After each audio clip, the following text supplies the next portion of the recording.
I guess we'll call this meeting of City Council and the budget work session to order. It's 5 o'clock and it looks like all the right people are here. Ms. Thomas, do you want to formally call our roll?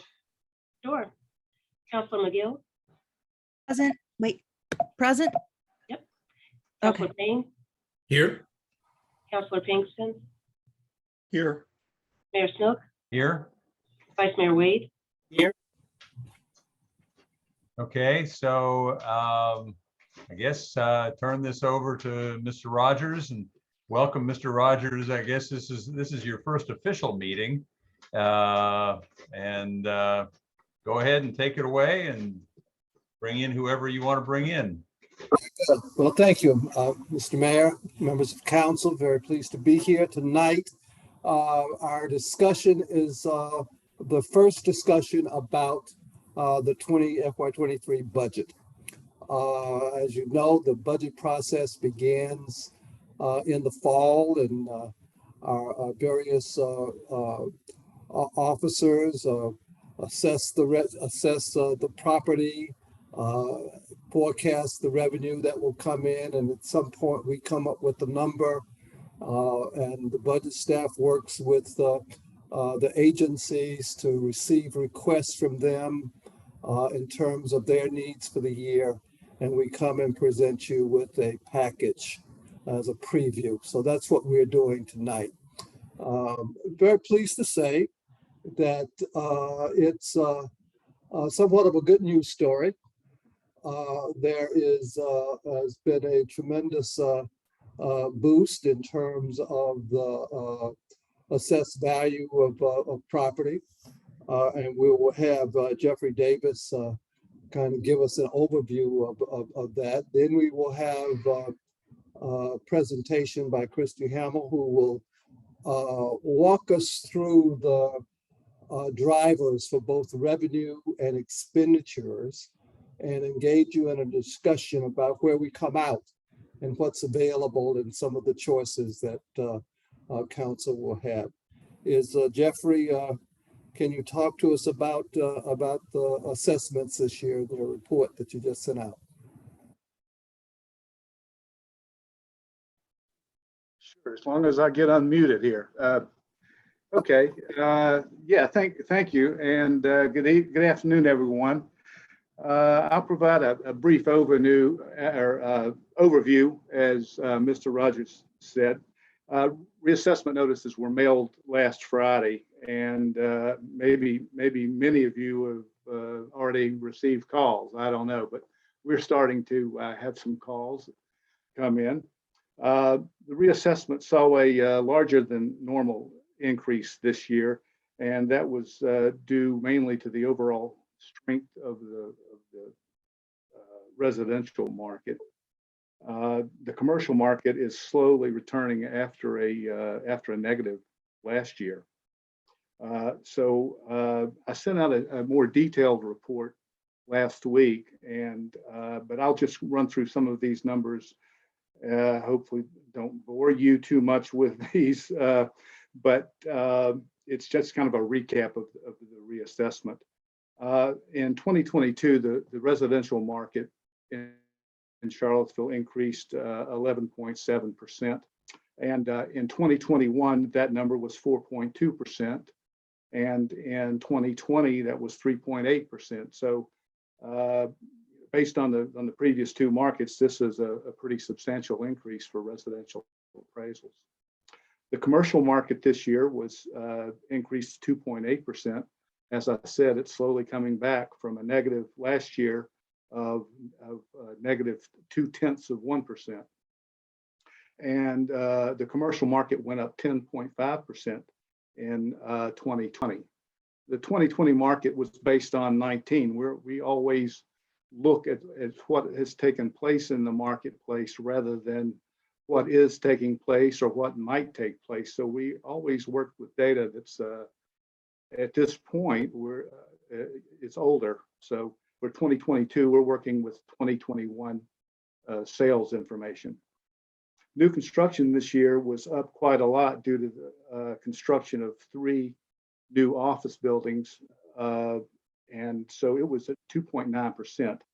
as opposed to 2021, new construction was 1%, and in 2020, 0.75%. The overall increase, when you combine all of the changes and add in commercial, residential, and new construction, the reassessment increase was 10.8% this year. That compares to Albemarle County was at 9.53%. And that actually the amount was added to the base is $860.8 million. In 2021, that increase was 3.3%, and $250.3 million was added to the base. And in 2020, the overall increase was 7.2%, and $537.1 million was added to the base. So all in all, it was a very strong market, especially again from a residential standpoint. We are right now in the process of handling appeals, and we will be doing that until the appeal period ends at the end of February. And at that time, we will look to prepare for the Board of Equalization, which will hear appeals in May. So with that, that concludes my report. I'd be glad to answer any questions that you might have. I just have one question. I'm sorry, Yes. Go ahead, Mr. Wade. No, it just was one clarification. Jeff, right at the beginning, you were talking about the business assessments, and I think you said that in 2020 there were 10%. Can you just go, I just want to make sure I get the numbers, because I know that they were down for 1 year because of COVID. And if you could just go over that one more time really quick, I Yes. appreciate it. Thanks. For 2020, the commercial properties increased at 10.5%. And in 2021, was a negative year at 0.2%. Thank you. Sure. Because the question that I had was, do you have a sense of sort of historically how much of a change there is after you go through the equalization process, after people make their appeals? Does that tend to reduce things by a certain average percent or something like that? Last year, we reduced assessments based on administrative appeals and Board of Equalization changes. I don't have the percentage. It was $44.5 million was the overall change, but that was high. In previous years, it's averaged around $15 million of assessment change for the appeal period. And last year was more due to the fact that the effect of COVID had on the commercial properties that maybe we didn't take into account strongly enough when we did the appraisal. And those were changed by the Board of Equalization, and they were rather large properties. So that increased that number a great deal. But typically, it's been around $15 million, which is a pretty low percentage of the overall base. The only reason I'm curious is my next question was going to be perhaps for Ms. Hamill. I'm not quite sure who the right recipient of the question would be, but have you all sort of factored into your estimates some reasonable readjustment for the equalization process? Ms. Ham will answer that question when she comes on with her presentation. Okay, that's Okay. fine. I got nothing else from Mr. Davis. Thank you. Okay, thank you. Ethel, are you ready for your presentation? Please come forward. Yes, sir, I'm ready. So good evening, council. Tonight, we're gonna kick off officially our budget session. It feels like we've already been talking about this for a while, but we're gonna, I'm gonna turn on the presentation.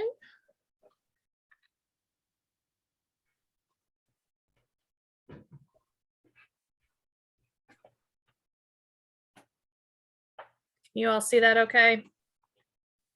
Yes. Okay, great. So we're going to do a brief overview of the budget. We're going to talk about revenue drivers, the things on the expenditure side that are driving some increases, departmental new requests, touch on the capital budget. Then finally, we'll wrap up with the short conversation about council's budget priorities, and then wrap up with sort of some categories of decision areas. So jumping right in, couple of housekeeping items. Again, I want to reiterate that February 14th is sort of the magic date by which we will effectively have the budget balanced. By that, I mean, we will know what our max is in terms of what we will be spending for 2023. So again, as we talk through the issues tonight, we do have to put an ad in the paper 30 days prior to the first public hearing on any tax rates, and that would be March 21st.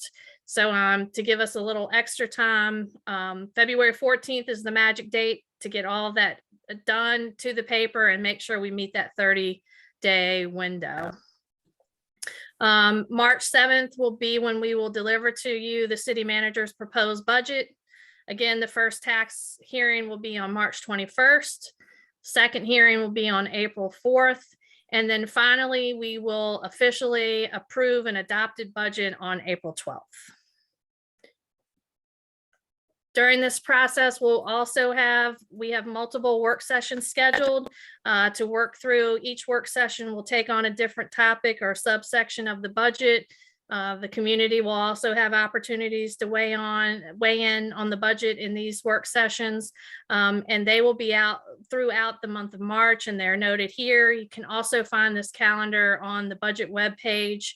As of now, because we are still under an emergency order, these right now are suited to be Zoom webinars. Should that change or our posture change in terms of our meetings, the calendar will be updated accordingly. So just make sure to keep checking back. And jumping right in, as Mr. Rogers indicated, from a numbers perspective, there's a really good story to tell here. Our FY22 adopted budget was just over 192 million. And as we look at our revenues for this year, the most large change that Mr. Davis indicated to you was with real estate. However, we are looking at a revenue increase of $14.8 million for the 23 budget. So what's driving the 14 million? Again, we talked about real estate. Mr. Davis gave you his report. Many of our major revenues that we have talked to you about throughout COVID that were greatly impacted by COVID, many of these are coming back to pre-COVID levels. So I'm thinking of this in some terms as a return to normal, whatever that means for all of us these days. Sales tax, so real estate alone is about $8.3 million of the 14 million increase. Sales tax is projected to make up, again, about a $1 million increase. So again, just to be clear, the numbers I'm quoting here are actually the change from 22 to 23, not the total. So we're just talking about change here. And then meals tax is projected to increase about $2.1 million. In total, we're looking at about a $2.5 million increase. But according to our policy, just under 425,000 of that will go to debt service, and that'll show up late in the next slide. Moving on, lodging tax. As we know from our conversations during COVID, and as we figured out how to maneuver through the impacts of COVID, lodging tax was pretty dramatically hit by that. It continues to trend upward towards pre-COVID levels, still not quite there, but we're getting there. Business and professional license. This was one that we had forecasted and assumed that there would be somewhat of a decline. That decline actually did not materialize. And in fact, we are still seeing some growth there. So about 1.4 million there. Charges for services is a category. There are a lot of things in this category. These are things like recreation income, waste disposal fees, interest, the payment in lieu of taxes. And so that we're seeing a slight decrease of about $214,000. I believe that the majority of that is based on a new assumption of the recreation income. One-time revenue and transfers from other funds. Again, we're looking at a $750,000 increase here. These over the last few years, and we've had some larger fund balances, and in an attempt to buy those down, we've returned some money to the general fund. This was sort of a one-time thing. Last year in the 22 budget, we budgeted for a $250,000 transfer from risk management, a $250,000 transfer from the healthcare fund, which have both been removed as of now as we work through the 23 budget. And then the landfill account is an account that has been in place for many years based on some agreements with the landfill agreement. We have a sizable reserve that we continue to draw down until that will eventually be zero, as those needs will continue to decrease.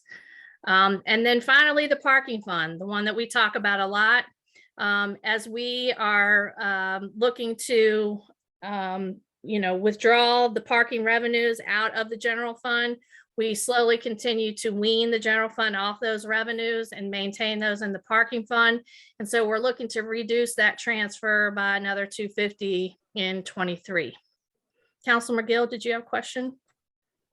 I did. I just wanted to make sure you were aware that I was just in a Virginia First Cities meeting the other night, and Jim Regenbald, I've actually got a screenshot and I'll send it to you, that they're estimating the grocery tax loss is 2 million for our locality. Just so Okay. you know. Yeah, that's thank you. I don't believe that is counting for the potential education loss as well. Okay. Which I believe is 1.25%. Yeah, I know Mr. Divers, who's on this call, did a lot of work. That's not an easy number, actually, from what I understand, to tie down, because generally the sales tax is reported as a total and not necessarily based by the breakdown of the type of business, unless you go looking for that. And so I know Mr. Divers looked at that. And Todd, did you have anything you wanted to add? No, you're right. It's a deep dive, and you've got to parse a lot of sales tax data. I'm not sure how he came up with that. I've heard from a couple of other commissioners of the revenue that his number is a little bit higher than everybody else's, but 1.4, 2 million, either way, it's a pretty good hit.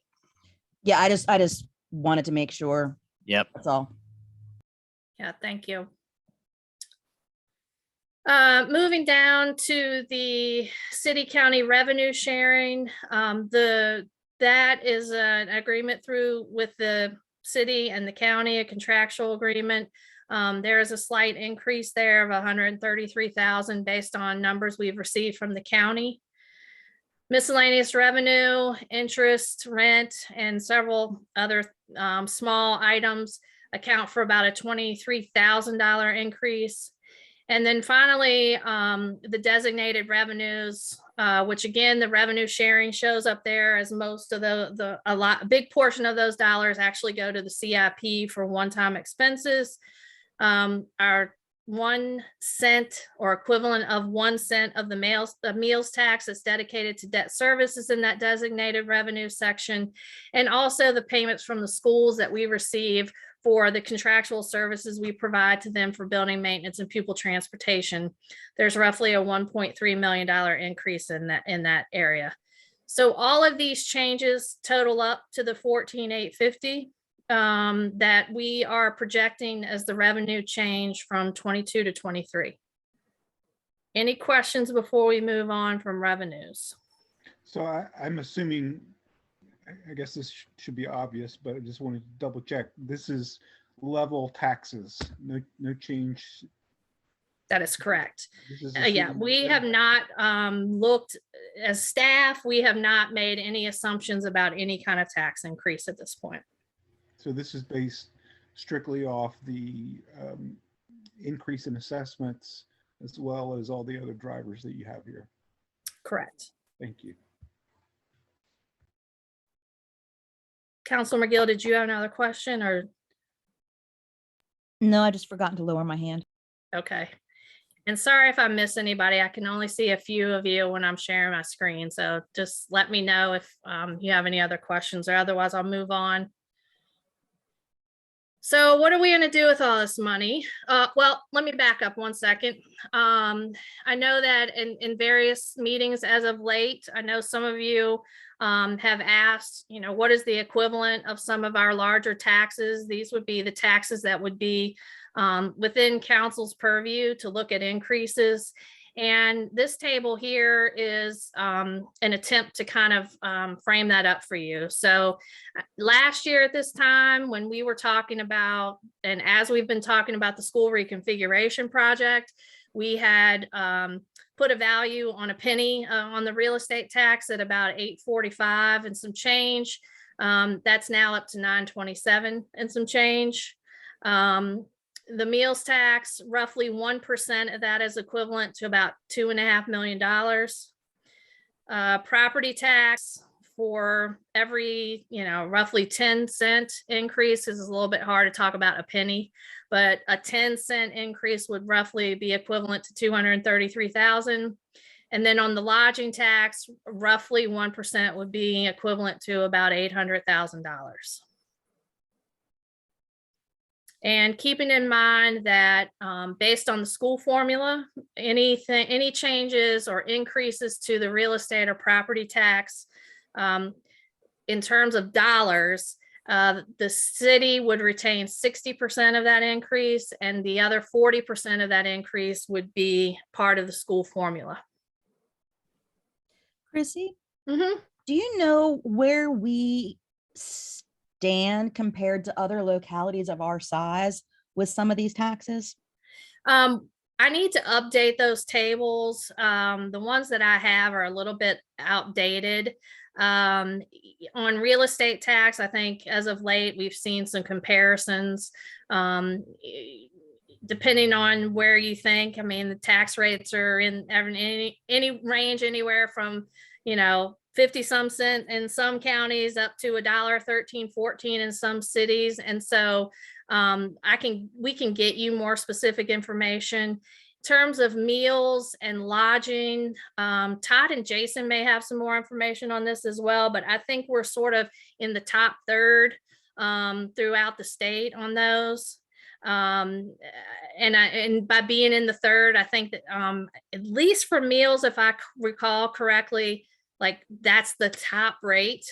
And then lodging, I'm not sure. I don't know if anyone else on the revenue team wants to add anything there. I think we're about middle of the road. This is Todd. I think we're about middle of the road on lodging, but that would put us, ahead above most counties. But I'd have to look at it. It's been a couple of years since I looked at those. Yeah, we can get that updated for you for sure. Yeah, I'm just curious as to, especially looking at other university cities of around our size. We might not necessarily have that many in Virginia, but I am curious kind of where we fall with our tax rates in comparison. On all of the ones you see here, or just particular ones, or? Well, the property tax, what does that even go under? I mean, what's included under that, the 420 per 100, is that cars? Mainly. Yeah, mainly. And business tangible property. Okay.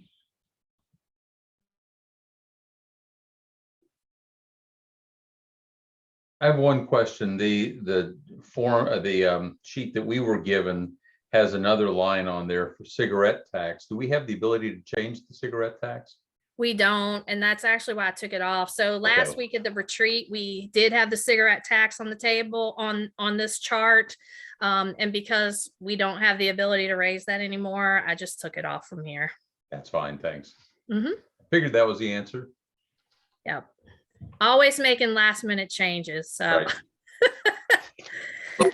Chrissy, we can come back with information on where we stand compared to other jurisdictions, with respect to these taxes and maybe some others, right? Yes, sir. Okay. We'll get that. Any other questions on this piece before we move finally on to the expenditure side? Nope. Okay, so moving on. As we start the budget process internally, we've talked to you about this is sort of a continuing process. It's also sort of a multi-layer process internally. We go through lots of reviews, everybody gets a chance. And so that starts with departments, and departments put in their budget proposals, both on the department level and at the budget team level. We start with sort of the status quo. So with knowing what our budget is today, the services we offer today, what has changed, and kind of what we're talking about here for the drivers, that's sort of the where we start. And then also based on some other programs, what are changes or increases that will be necessary over and above what we currently do. So this is kind of a combination list. First and foremost, we are a service business, which means we're a people business. So employee compensation and benefits make up a large part of our budget. Council approved a mid-year 6% market adjustment for city employees, which adds to our base for the budget going into 23, and that has a cost of about $3.2 million. Additionally, we know from various listservs and groups that we all belong to, there's a lot of conversation among localities about potential July 1 merits. We know from our regional partners that they are all considering something perhaps. The governor's budget indicates a 5% increase. Schools are looking at a 5% increase, and we have priced out here a potential 3% merit increase. That would be at a cost of $1.7 million. Continues to be an employee market. We have heard in every single departmental budget meeting that compensation continues to be an issue. And as you know, through the work of Ms. Marshall, we are endeavoring into a comp study as well. Moving on, we also have retirees in our plan, and it has been our practice that whatever merit city employees receive, that they receive half of that. And so in this instance, again, we put in an estimate of a 3% merit, and for retirees, we put in a 2% merit, which, given the inflationary increases and things, would be a little bit more than our normal practice, but still within the ballpark. That would come at a cost of about $1 million additional dollars to do that. And then again, we're not recommending any changes or cost increases for health insurance that would be passed on to the employee. So they would be maintained whole there. So all of those employee compensation and benefits, if we move in those directions, again, the mid-year is done. The others are at discretion and decision points. But if we did all of those, that would be roughly about $5.9 million. Moving on, you met with schools last night. the local contribution. Mhm. Pardon me. Could I ask a quick question? Sure. In terms of the health insurance, so any increases are being passed on to employees at this point? They are not, there's no change, actually. There's no change. Okay, Correct. glad to hear that. Chrissy, while we're still on this page, you've got changes to employment compensation benefits of 5.9 million. What is the total employee compensation benefits right now? In the budget, Yeah, that's a great question. I do not have that off the top of my head, and I within the should. nearest 5 million or so. I'm just curious of magnitude. I don't know. I don't have Okay. that. I'm Okay. sorry, but we will get that for you. And I'll try to get that before we finish tonight. I'm just curious what And come back to it. percentage of an increase this represents. Yep, I can get that. I will get that when I'm not talking. I'll get it for you and come back. Thanks. Sure. So the school meeting with the schools last night, per the formula, if we looked at 40% of the new revenue, again, of the real estate and on personal property, based on those projections, their formula would be 3.3 million. Their current request is at 4.2. Tax relief programs, we have spoken, I know, part of last year's budget process and in several prior years' budget processes, we always look at these programs. Tide Divers graciously runs lots of numbers and comes back with different options for you. And we are still working through those numbers to enhance the program. There is some increase that will be inherent in that dollar amount just because of the growth in the assessment value. And so that's kind of baked in, and we haven't quantified that exactly yet. But he's also looking for other program enhancements and changes. And as we work through that, we're thinking that based on whatever recommendation we land on, that's probably somewhere in the neighborhood of about $1 million ask. Councilor McGill? 2 questions. What is the new assessment cap for the relief programs? Do we know? Because I know that's set by the state, not by us. Do we know if that's changed or if that's still the same amount? I think you're referring to the number that's referenced in the charter. The last I looked, it has not changed. Well, I don't believe it has changed. I need to look. I think there's room to go up on that. Honestly, I haven't looked at it in about 6 months. We've got room to expand the income thresholds. I mean, there's plenty of room on there. But that's a good question. I need to do that. And it had not occurred to me to do that. Thank you. I mean, you've got so much going on. I know that there's a lot of General Assembly stuff that you're keeping an eye on right now too. So that I am very grateful. That's all right. I'll check it. The other question I have on the school's local contribution, I just want to verify, and this is coming off the meeting last night, the $4.2 million request, does that include kind of fixing that one-time money from last year?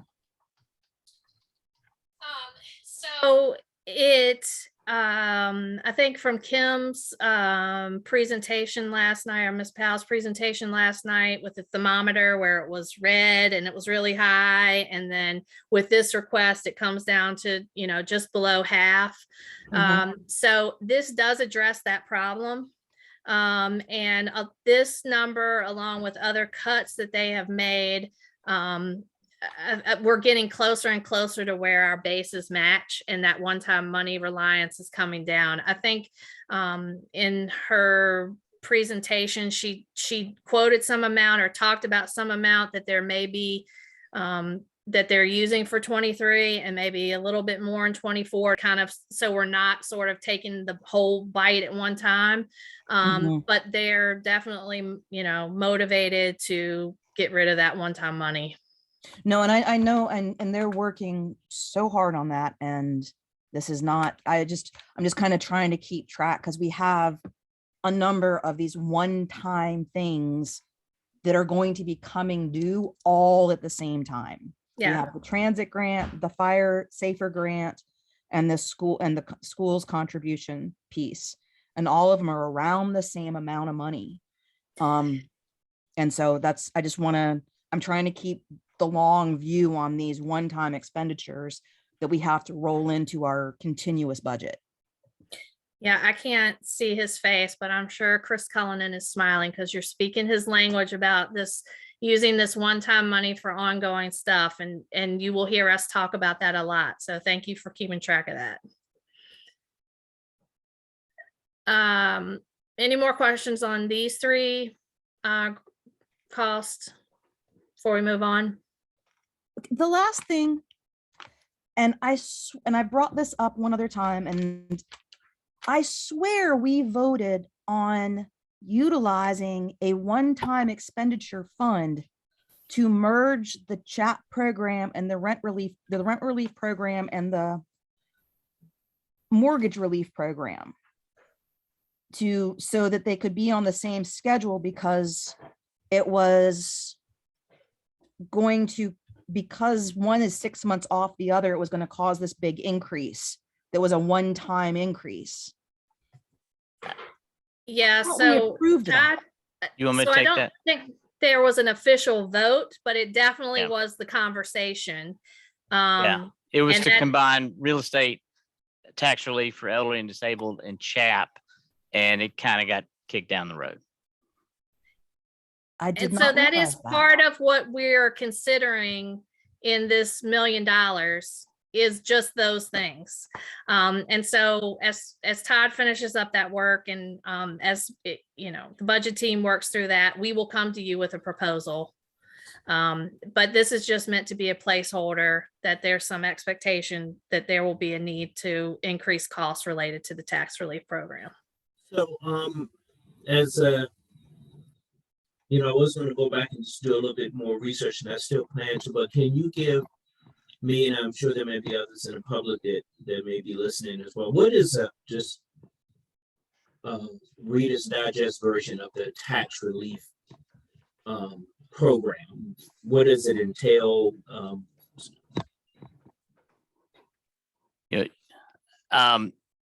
So there are two programs: real estate tax relief for the elderly and disabled. That is authorized under state code. Most localities have some version of that. And it's just what it says. It's a relief program for elderly folks, disabled folks. The top income threshold right now is $55,000. There's no home value limit on that program.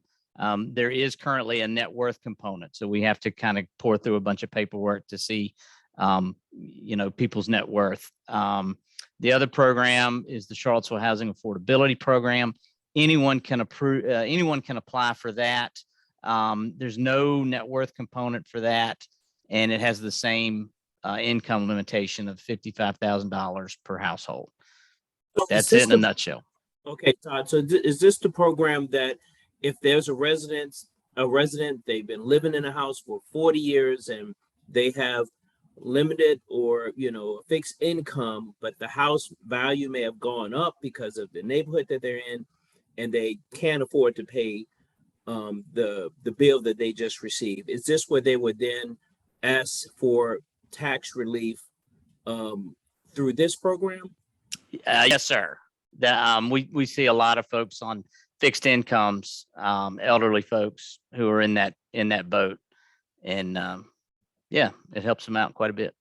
Right, Mr. Mayor, I just want to ask one additional question along this, and it may not be the proper time, but for a program like this, how do residents find out about it? Is it just kind of known that, okay, you should apply for this, or We try very hard to get the word out. We advertise in the newspaper. We get press releases out. Of course, it's on the website. The folks who depend on it, they know about it very, very well, and they know when to be here and to apply. okay, I thought so. Just, I wasn't sure. Okay, thank you. Sure. And one quick follow-up is the upper limit on the net worth, is that a limit defined by the General Assembly in terms of what the maximum is? It used to be, but a number of years ago, they removed the net worth component entirely. So there doesn't need to be one. And that's one of the changes that I'd like to see happen, frankly. So for both of these programs, is there no upper limit set by the General Assembly anymore? That on the net worth, correct. Yes, that's correct. There was a net worth limit years and years ago on real estate tax relief for elderly and disabled, but that was removed. Long ago. And maybe my memory's just been wrong, but I thought there was some component of it where there's like an upper limit that is set by the General Assembly. There is a limitation in our charter that forms the basis for the CHAP program, that the CHAP program parameters have to conform with the VHDA home loan program. And the upper limit on that, we're not close to touching that. I think that's like 90,000 or something. But we're butting right up against the home value limit for that. Right. And I guess that was my question, because my memory is that like we've ended up in a situation where because of the upper limit and assessments going up, people who still need it will no longer qualify. Right. We can't we can't raise that. As far as I know, unless the VHDA changes their parameter, and I check it every year. And I just checked it again, and it's still at 375. So if your assessment's over 375, you don't qualify. That's correct. That's what I was asking about Yep. before. Yep. And Todd, I certainly am not as expert in this as are you, but in the last 48 hours or so, I had occasion to research it, and I don't remember where I saw it, but I would have sworn that it is still a valid principle that you don't get, you're not eligible for certain kinds of relief if your net worth, not including the value of the house involved, exceeds $125,000. Is that limit still in place? That's for real estate tax relief for elderly and disabled. And that, yes, sir, that's what Mike, Okay. Councilor Payne was asking about. That is still in place in our code. It does not need to be. The state code does not require that of localities. We could remove it. You guys could remove it. Okay. I didn't remember the source of it, but that's good to know. Okay, Mhm. thank you. And I should say, there's one other issue relating to this, and I think I had asked you about this a couple months ago when we were talking about the city's legislative agenda. Mhm. There is a proposal floating around, I think it's in the General Assembly at the moment, for what they've called LOOP program, LOOP standing for long-term owner occupied. That's the LOO part. I guess they didn't want to just call it a LOO program. They're putting the P for program in there. That basically would have the state authorizing localities to have a form of tax relief for people who had been long-term occupants of the property. They owned it. They were still there. And that's one of the kinds of emails I've been getting from people saying, I've lived in this house for 40 years and now you're driving me out of it and you've got to do something about it. And my recollection is that we don't have the power at the moment, unless the General Assembly changes it, to make one of the criteria how long you've lived in the property. That's correct. I'm not aware of any criteria in code that relates to that. Okay. It's income. I mean, localities have some flexibility on where they set the income parameter and the net worth if they want to have a net worth parameter. But Okay. That's something we're going to have to talk about more in the next couple months. yeah, and I think I told you I would look into the LOOP thing, and obviously I didn't. So I apologize. Thank you. Well, I think it's before the General Assembly. Some other locality has put it out there, but I have no idea how it's faring. Yeah, I don't either. Okay, thank you. Other questions on this page? So great questions. It gave me enough time to get an answer to your previous question. So salaries in the general fund account for about 65 million of total Okay. budget. And then this 5.9 would be, 9% of that, basically. 65 million. Okay, thank you. Sure. Moving on, there were things that we cut from the budget or reduced or deferred, however you want to talk about that, as part of our COVID strategy. And this budget looks to return those somewhat to normal or to try to catch up. I think if you talk to staff that manage both of these, they will tell you that, we've never funded it optimally. And by reducing funding, only put us a little further behind.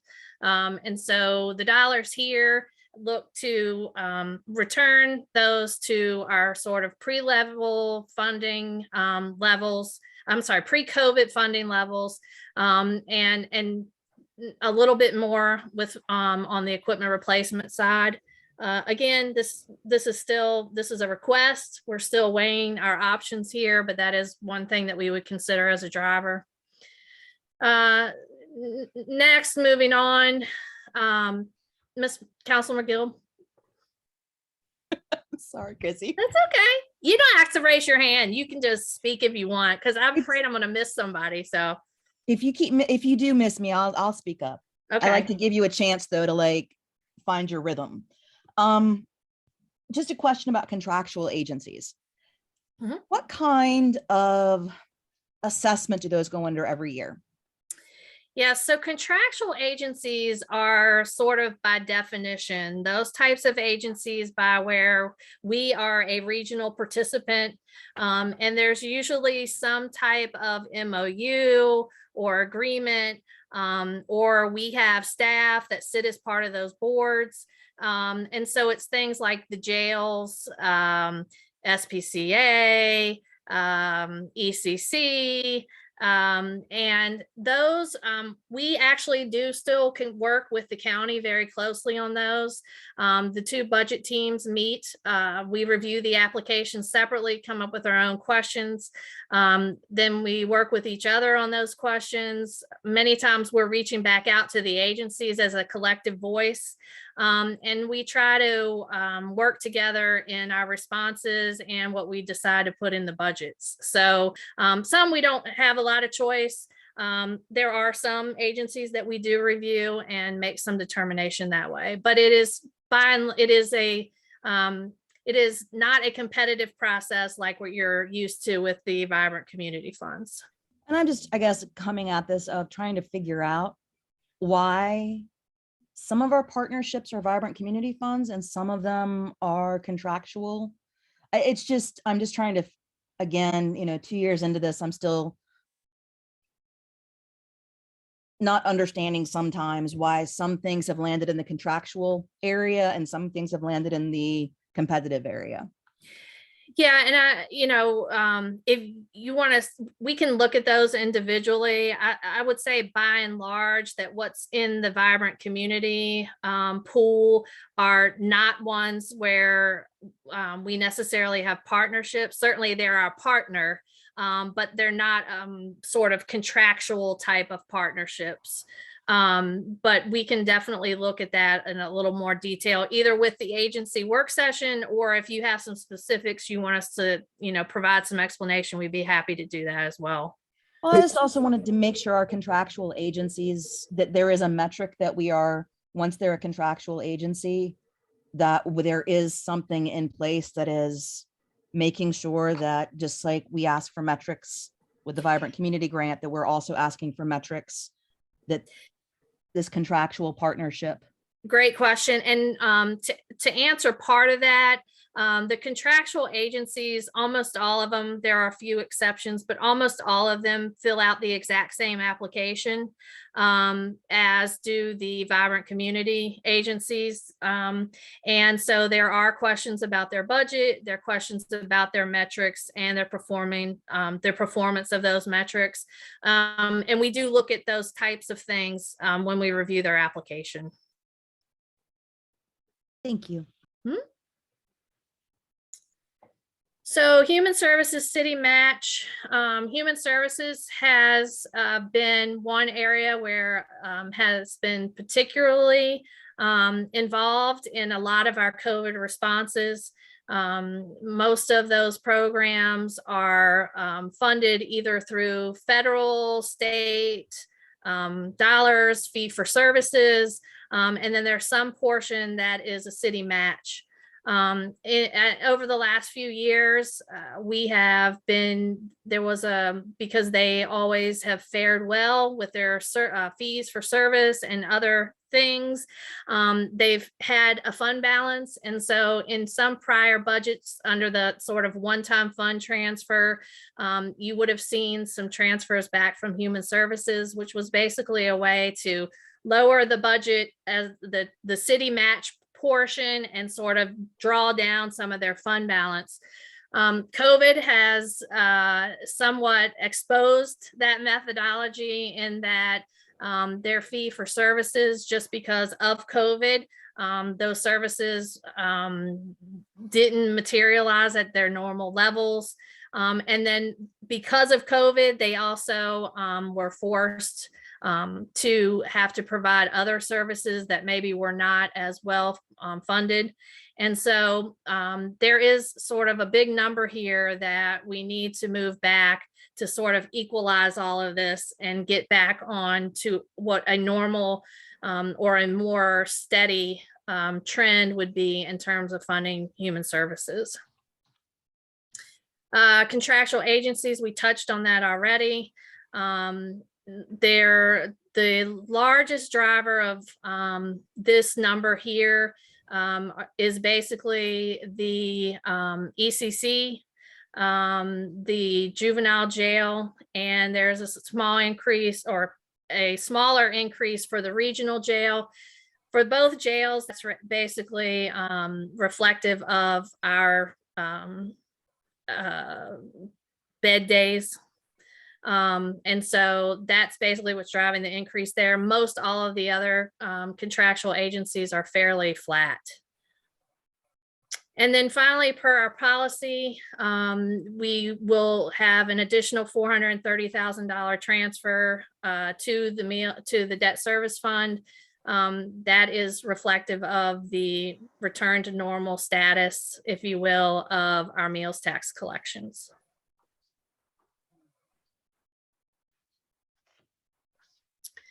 So all of this, these things are, again, the sort of first step look that we take in the general fund budget. And again, as I talked about, this is sort of the things that would maintain the status quo in terms of the services that we currently provide and things that are already in the budget.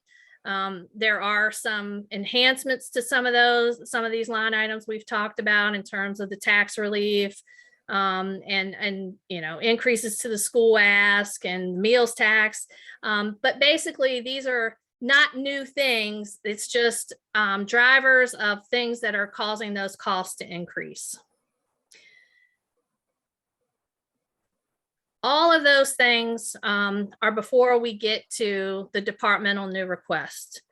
And that is the second part of the submissions that departments submit as part of their budget proposal every year. We received just over $10.5 million in new requests from departments. We've tried to categorize those as best we can. About $4.7 million were requests that were based around new positions. About 388,000 is based on reclassifications for different positions. The compensation, these were requests that departments submitted based on what they felt were issues with the current compensation levels in their departments. And I will say that these submissions were submitted prior to the 6% mid-year increase. Doesn't mean that made the problem go away.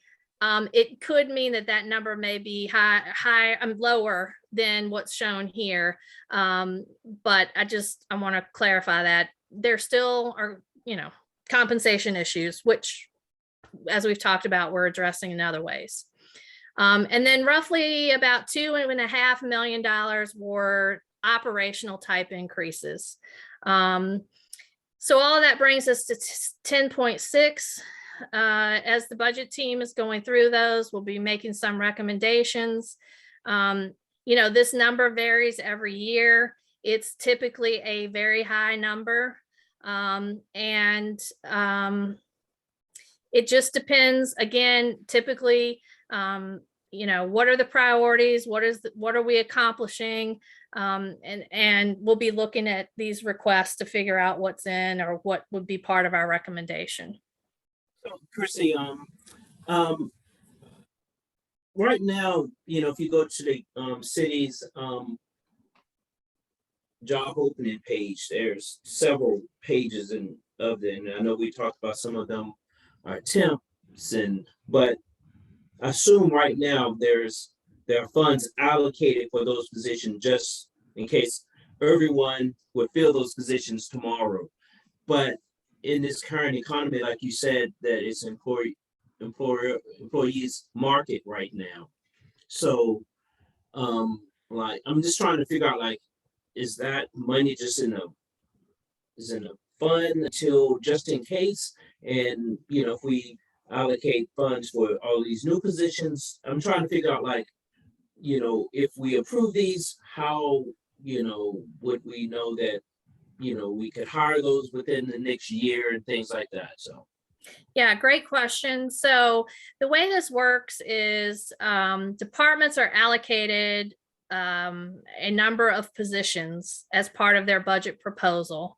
Most of those positions are full. There are a lot of positions that are vacant. As part of the budget, if that is a position that is readily available to hire, then there is a budget associated with that position. However, to your point, we do have to make some assumptions, and we do make some assumptions about what that vacancy or attrition rate may be during the year. And we do capitalize on that for balancing the budget. So if you were to look at a history, that number that we have used for what we estimate as a reasonable attrition number has ranged anywhere from $250,000 to $1 million. And right now, what we're looking at is an allowance of about $1 million for attrition for that specific issue that you raised. In this case, there is no allowance in the budget at this point for anything that's in this chart.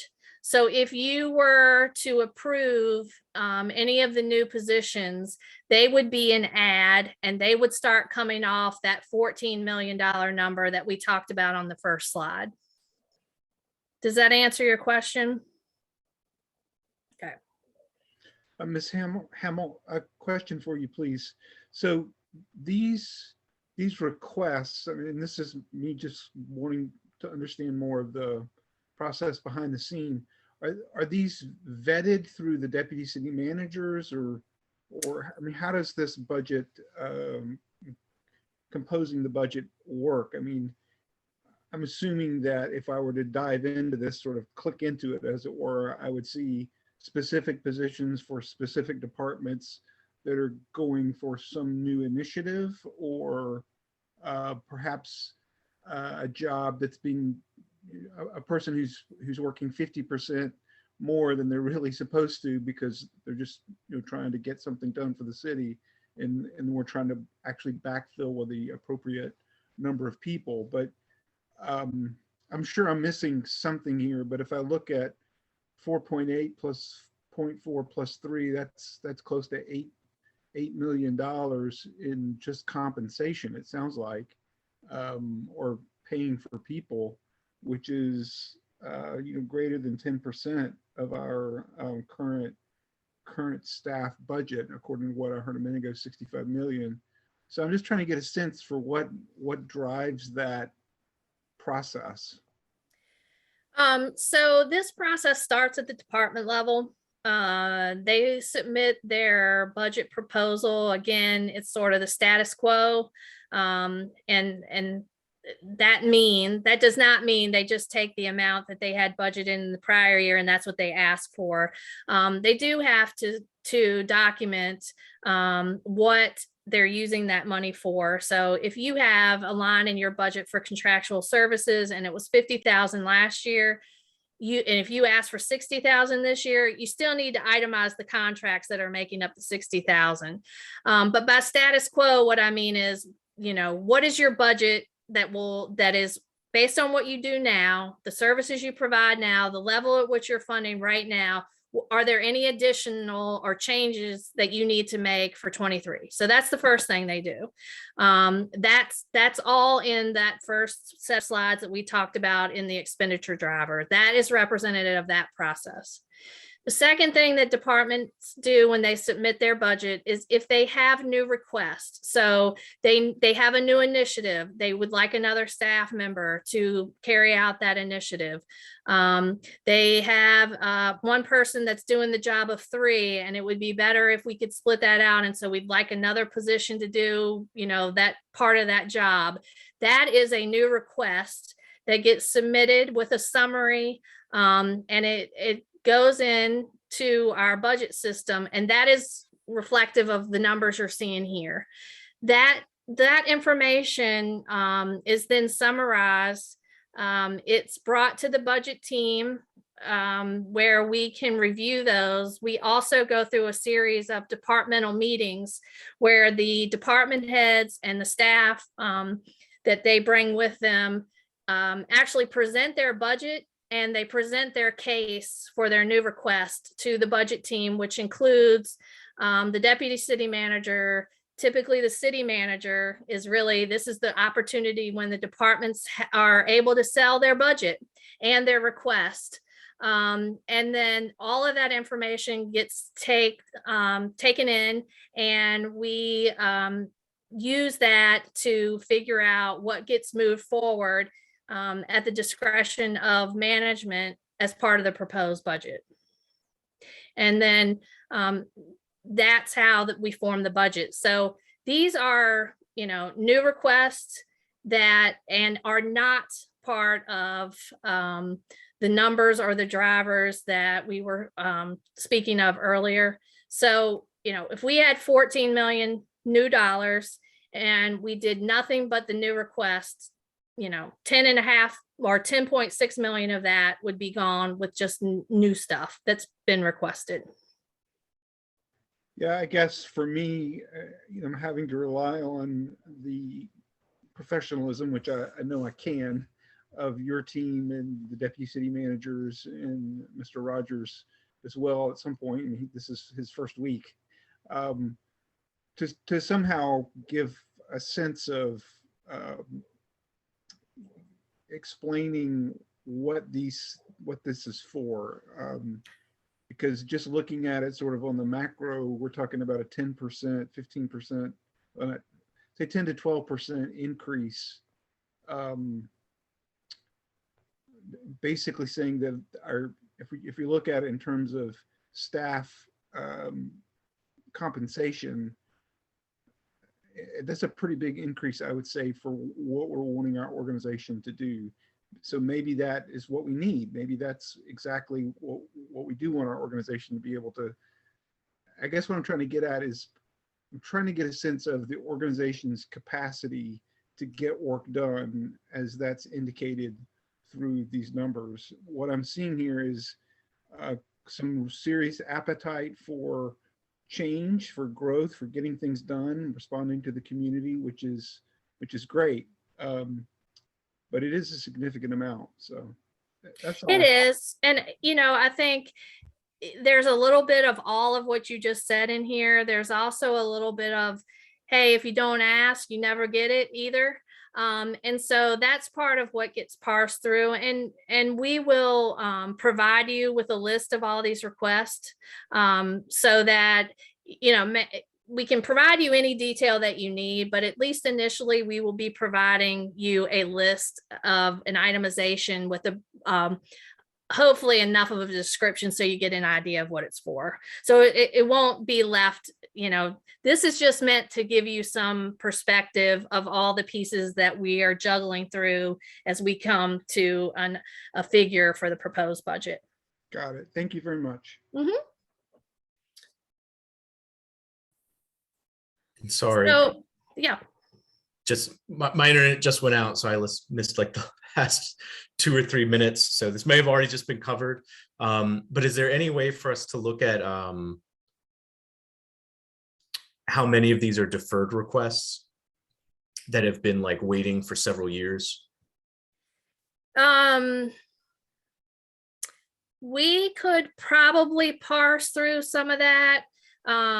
It's a little bit, it's not like the CIP where we're maintaining those as sort of a deferral of a project and we're looking at multiple years. It's kind of left to their new requests for each year. Are there some that are repeat? Yes. And we can probably take a look at that and have a good indication of how many have been submitted before. Let us see what we can do with that. Yeah, and just the bottom, I'm just interested if there are sort of chronic ongoing needs that we've deferred for long that we really need to just stop kicking the can down the road on. Yeah. Yep. Yeah, we can look at that when we give you the list. We can try to give you some indication of which ones are repeat. Any other questions on this one? So that's kind of the general fund discussions, again, to kind of summarize the story. Number wise, it's a good story to tell. We have $14 million of new revenue. The challenging part is that we always have more needs than we have resources. And so how do we best prioritize and parse through and figure out the trade-offs of one over the other and make a decision for a proposed budget. And so that's the part where we are now. And we'll continue to work on that until we actually present you with the proposed budget on March 7th. And, along with that, the other moving on, we've talked a lot about the capital budget. And it's hard to not talk about the general fund budget without talking about the capital budget. They both have, they're both very dependent upon one another. And as we've talked about moving along to stretching our capacity and our affordability, we would be remiss to not talk about them together. So as you know, we'll have a series of work sessions where we'll talk about specific things to the general fund, and we'll have a specific work session on the capital projects fund. But as we talk about those, I think we need to constantly keep this in our mind about how they interact with each other. And so just briefly, again, this 5-year plan, we feel is representative of council's priorities. Education being number 1, affordable housing number 2, and transportation and access number 3. Whether they're in that order or not, those are the top 3 funding priorities based on where we're putting the dollars. There's still discussion to be made as we move on. We know that this plan is not affordable as currently laid out without significant revenue enhancements. We have to figure out a way to pay for it. We know that the debt service, we will be exceeding our 10%. Current projections show that, and that our debt service will be doubling if we were to issue all of that debt as we have currently planned. And that does not address roughly just under $127 million of other projects that are unfunded. And to the previous discussion, many of those have been deferred for, multiple years. And so we need to, this is when, if ever there is a time when priorities take a very high look, this is the opportunity to do that. So that's kind of the continuing conversation that we have with the CIP and its influence on the general fund. Any questions there?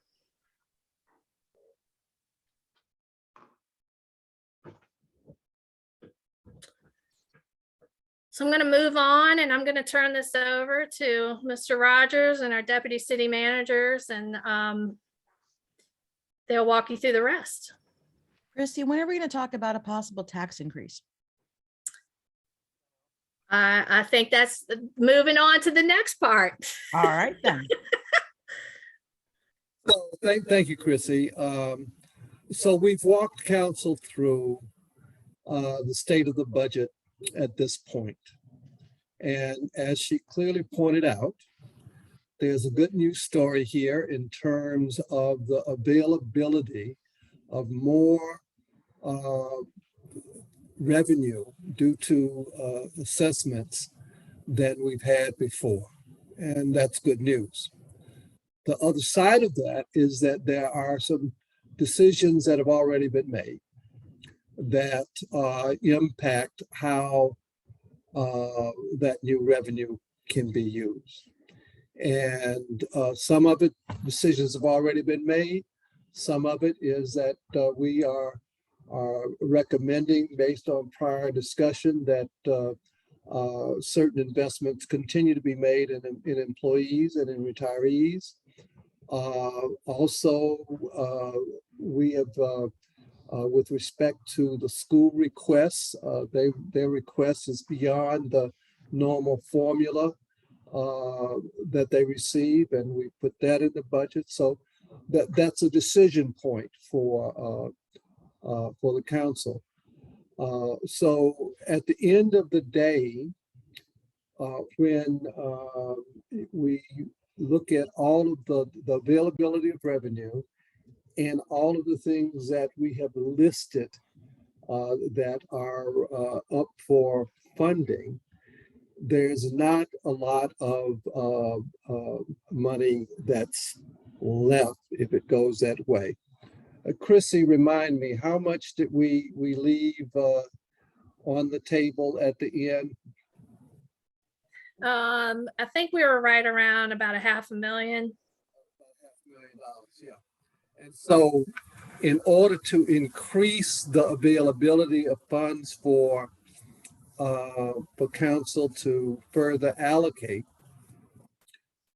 there would have to be some decisions with respect to what has been proposed and some decisions with respect to revenue options. And that's something for council to consider. But as I've said with the budget staff, what about council's budget priorities? Where do they get to give input into what they want? And then that's what we want to hear now, because as we go forward with the rest of the budget process and to bring you back the city manager's proposed budget, we think that we should have your input in terms of those items that you think should be funded. And so that's why we have this slide here now is, what say you, council?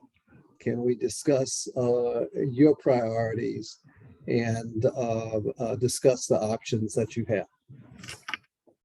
Mr. Mayor? So councilors have thoughts? You want to volunteer straight up? Well, I guess, I mean, I'll be the first to start here. Go for it. Ever Um, shy, ever retiring. Yeah. Hey, if you don't speak up, you don't get heard. You know, we've got too many priorities. There are some things coming up that we have to make sure we know we have to do something about our schools. That's, I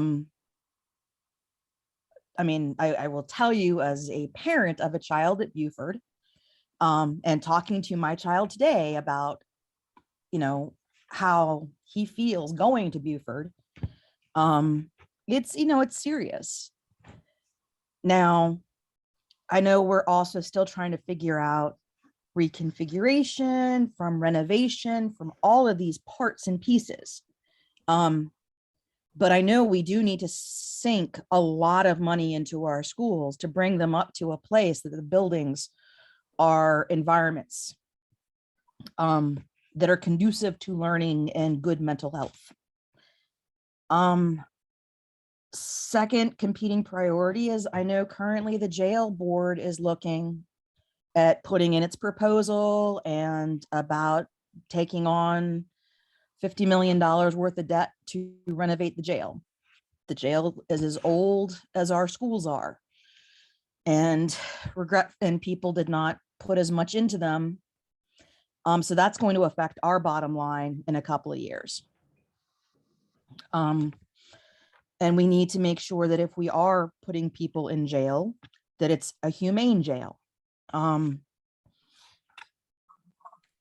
So, and that's not coming across, please, anybody listening to this is not criticizing anybody in this field anywhere. It's just the state of some of our buildings throughout the city. I also know that we are in desperate need of some automation, updated systems within a number of city departments, and getting our own house in order is a really big, if we're looking at collective bargaining, we're going to have to also look at the amount of temporary employees that we have throughout our system. And I personally have a very hard time with that if we have a temporary employee who's been in our system for more than 6 months, it's hard to say that someone's temporary at that point. And these are mounting. We have to figure out how we're going to take on that $4 million from the SAFER grant from the fire department. How are we going to take on the $4+ million that ends to the transit department in another year? And it's thinking of all of these needs that have been deferred and deferred and deferred. It's why I think we desperately need to raise our taxes. I know our assessments have gone up recently, but if you look at that list that Mr. Divers provided from the Weldon Cooper Center, we are one of the lowest tax rates in cities across the state. And so I will let somebody else talk now. Because I haven't even touched on mental health or homelessness. Who would like to go next?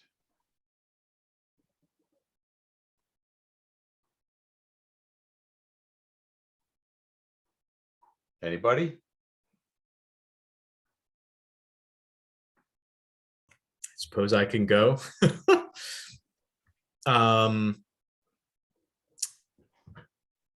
Would staff find it helpful to, for the purpose of this discussion, try to like narrow it down into a certain number of priorities? Because I know in brainstorming it, it just grows and grows and grows.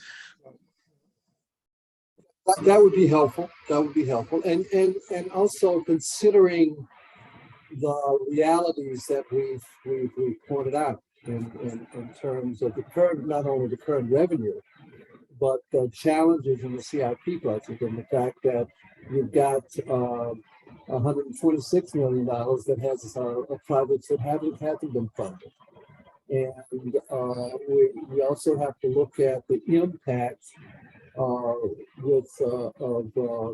dedicating so much of the available debt service to the reconfiguration project and the implications of that, and the limitations that that would put on capital funding for perhaps another 10 years, 20 years.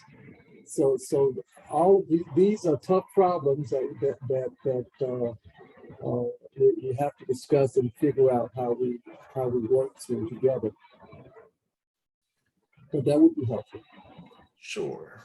It's probably still too many, but I'll try to limit it to 5 in that case.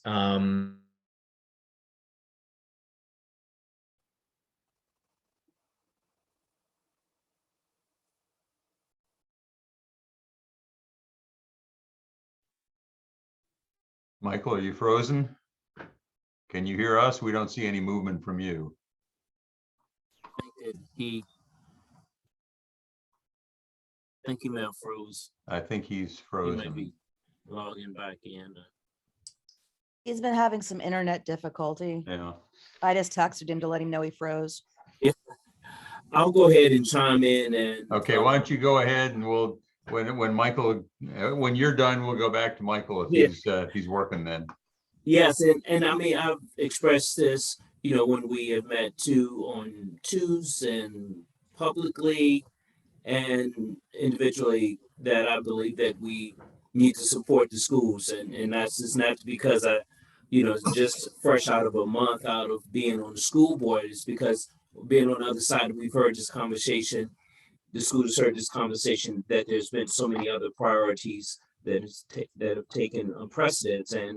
And as I said before, the cost of the schools, they're not going to get any cheaper. If we had made some of these tough decisions in the past, instead of 75 million, maybe we were talking about, I don't know, 60, 65, it would have been cheaper. It's not going to get any cheaper if we keep putting it off. I think it's just going to get more, and we're going to say, well, you know, went from this amount to now this.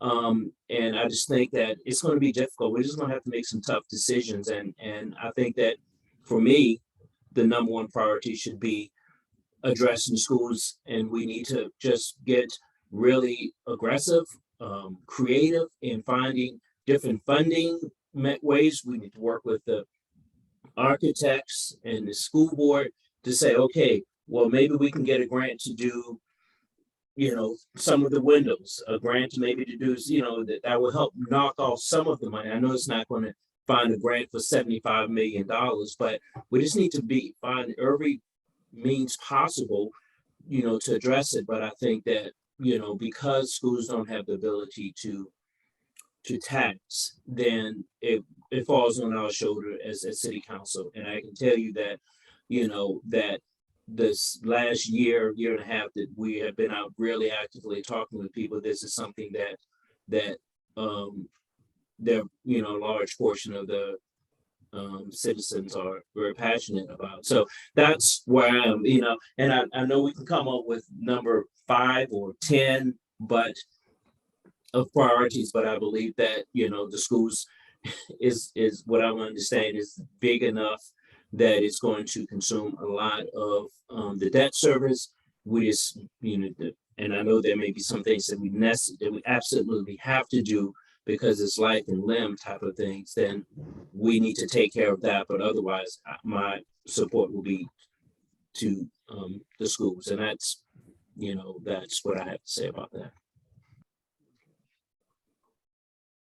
Michael, you want to try again?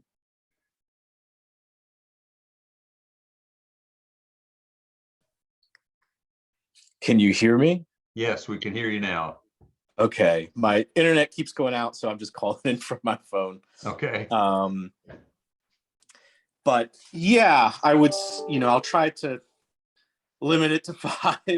And as I was saying, for me, I think that, you know, the number one line in the sand is maintaining our investments in affordable housing to be able to fund our formally adopted affordable housing strategy at $10 million a year. Even if we're not able to immediately get there this budget cycle, to have a clear plan for how we will very shortly and maintain that commitment over 10 years, as is in our formally adopted plan, maintain our commitment to redevelopment of Friendship Court in public housing.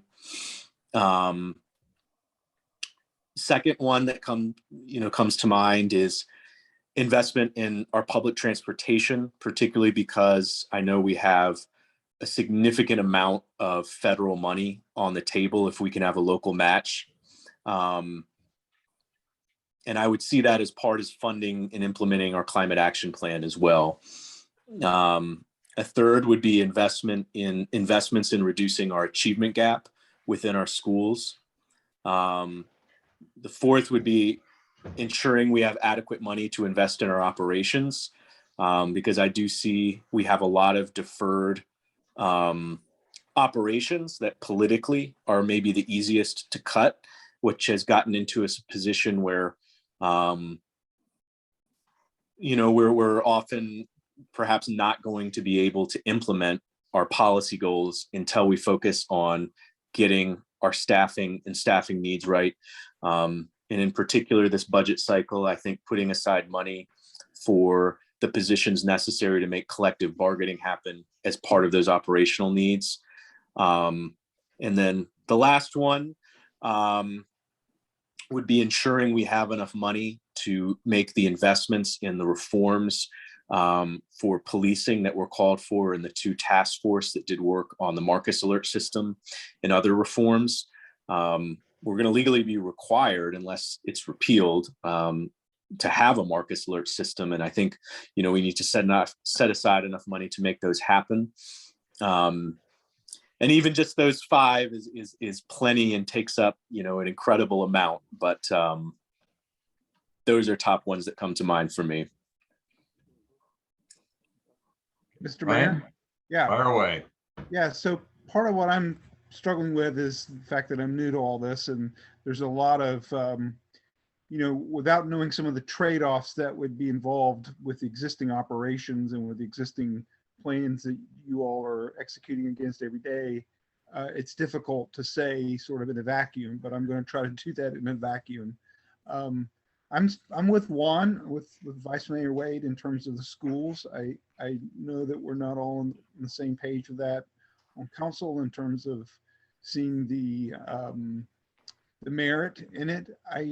But I do. I think that, local governments build schools. That's like a core competency of what we should be doing to advance. It's more than just, building shiny new buildings. There's an investment in physical capital that reflects human capital as well, impacts that. So perhaps that's a little too idealistic or romantic a view about building schools, but I think that we need to do it. We've been waiting a long time. That said, I don't think $75 million is the number we're going to end up with. I think we're going to be able to find creative ways. I was encouraged by Mr. Knox's presentation with the way they're structuring the bids.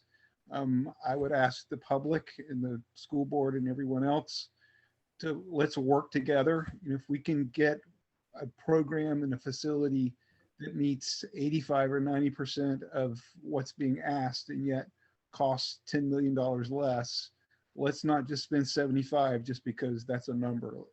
I'm not saying what the number is. Let's just be thoughtful. That's definitely the max. And if we can reduce it and still get a good program, that's what I'd like to see happen.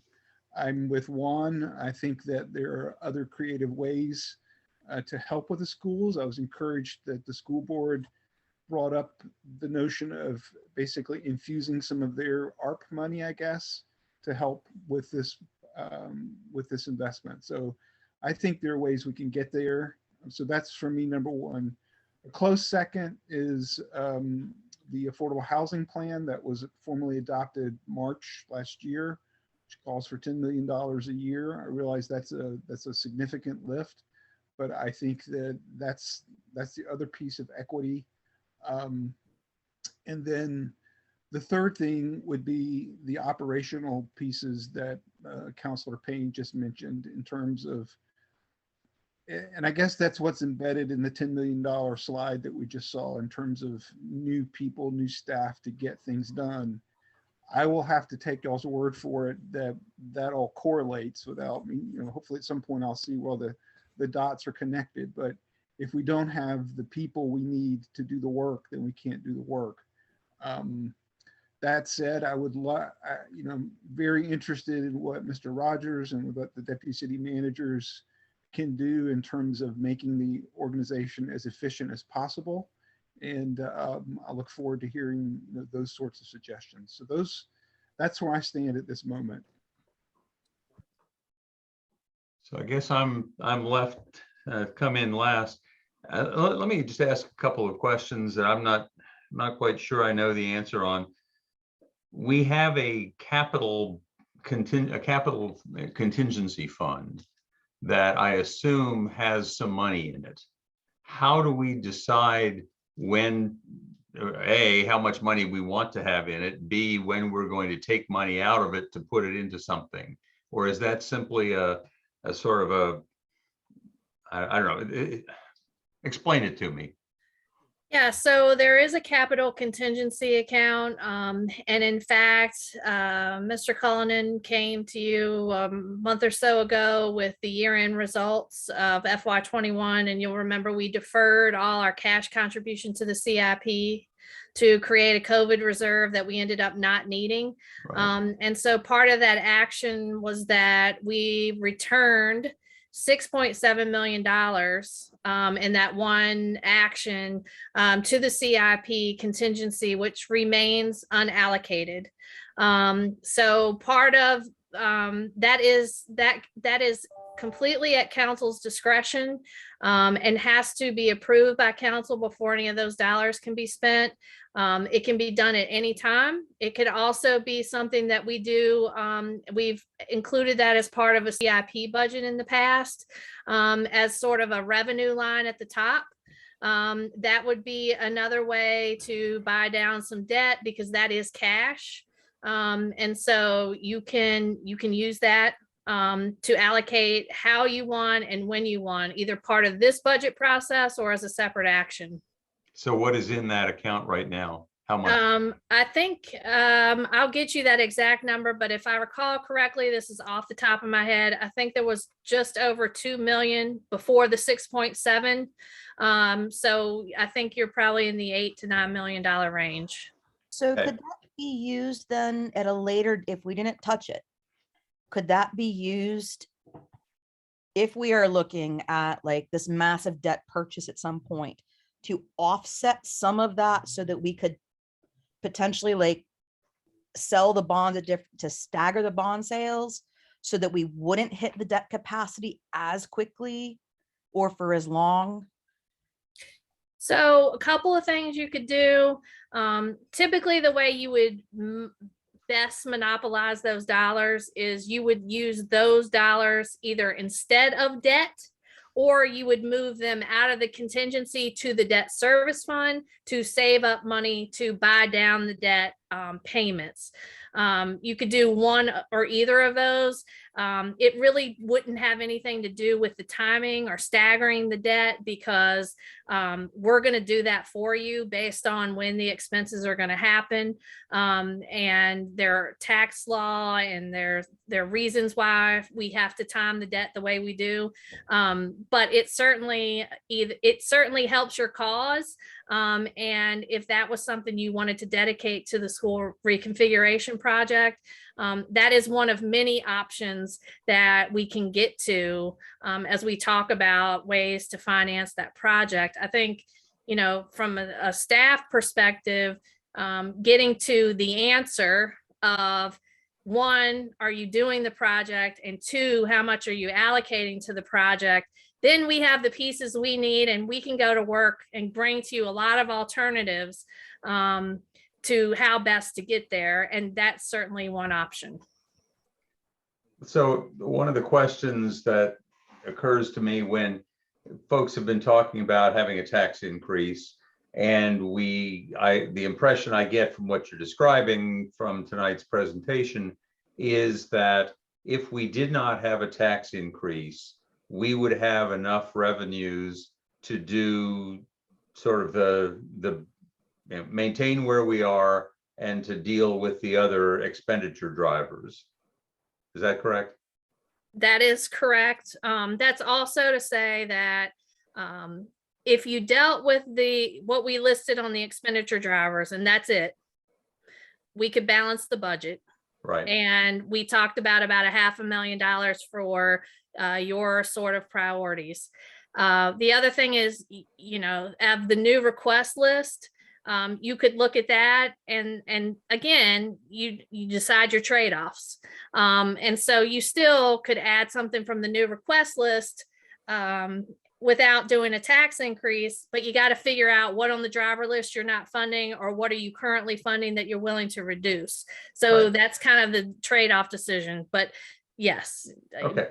So I'm just so people understand, I'm thinking now just in very stark and simplistic terms, and this does not mean this is where I want us to be going, but I want to understand. Supposing we said, okay, we're going to fund all the drivers, that's all we're going to fund. So we're basically in a balancing situation. We've got maybe $500,000 extra that we can allocate, but we're basically balanced. On top of that, we decide we want to have 5 more cents on the property tax rate, roughly $4.6 million.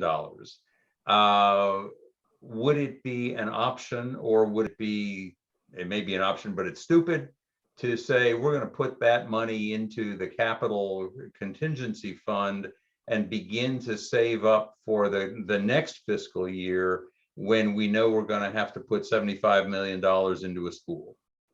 That would give us a jump start of 4.6 million more. It would combine with what's already there. Now we've got 13 million or something like that. Does that make any sense at all? Either in terms of my question or in terms of what your answer might be. I don't know if Mr. Rogers wanted to weigh in. I think, go ahead. I was saying, I understand what the mayor is saying, and is that if you have a big capital project out here, a couple of years out, that you plan for it by accumulating cash, through deliberate action.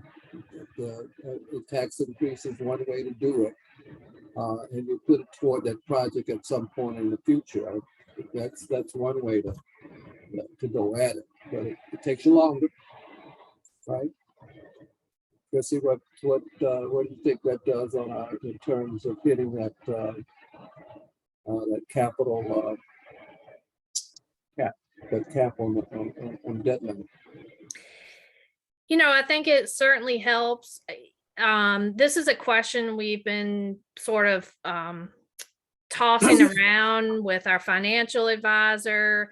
When we first came out with the school reconfiguration at the 50 million, and we presented that to council, we presented an option where, we said, look, it looks like you would need a minimum of a 2-cent tax increase over 5 years to pay for this, to get you to a total of 10. There's some pragmatic issues with that I think have to be considered. Number one, if you really need a 10-cent tax increase to pay for something and you're going to sign a contract for 75 million, you got to have a way to pay for it. And if you only pass, half of the tax rate in the first year, then by the next budget cycle, you've got a whole nother list of drivers and a whole nother list of new requests that then compete with something you've already committed to in terms of your capacity to raise taxes. So it's kind of a chicken and an egg thing. And I think it's a decision that council would have to make.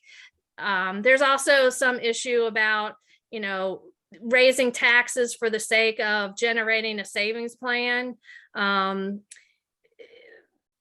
Again, I think it gets back to the decision, like where are we with the decision and where are we with the amount?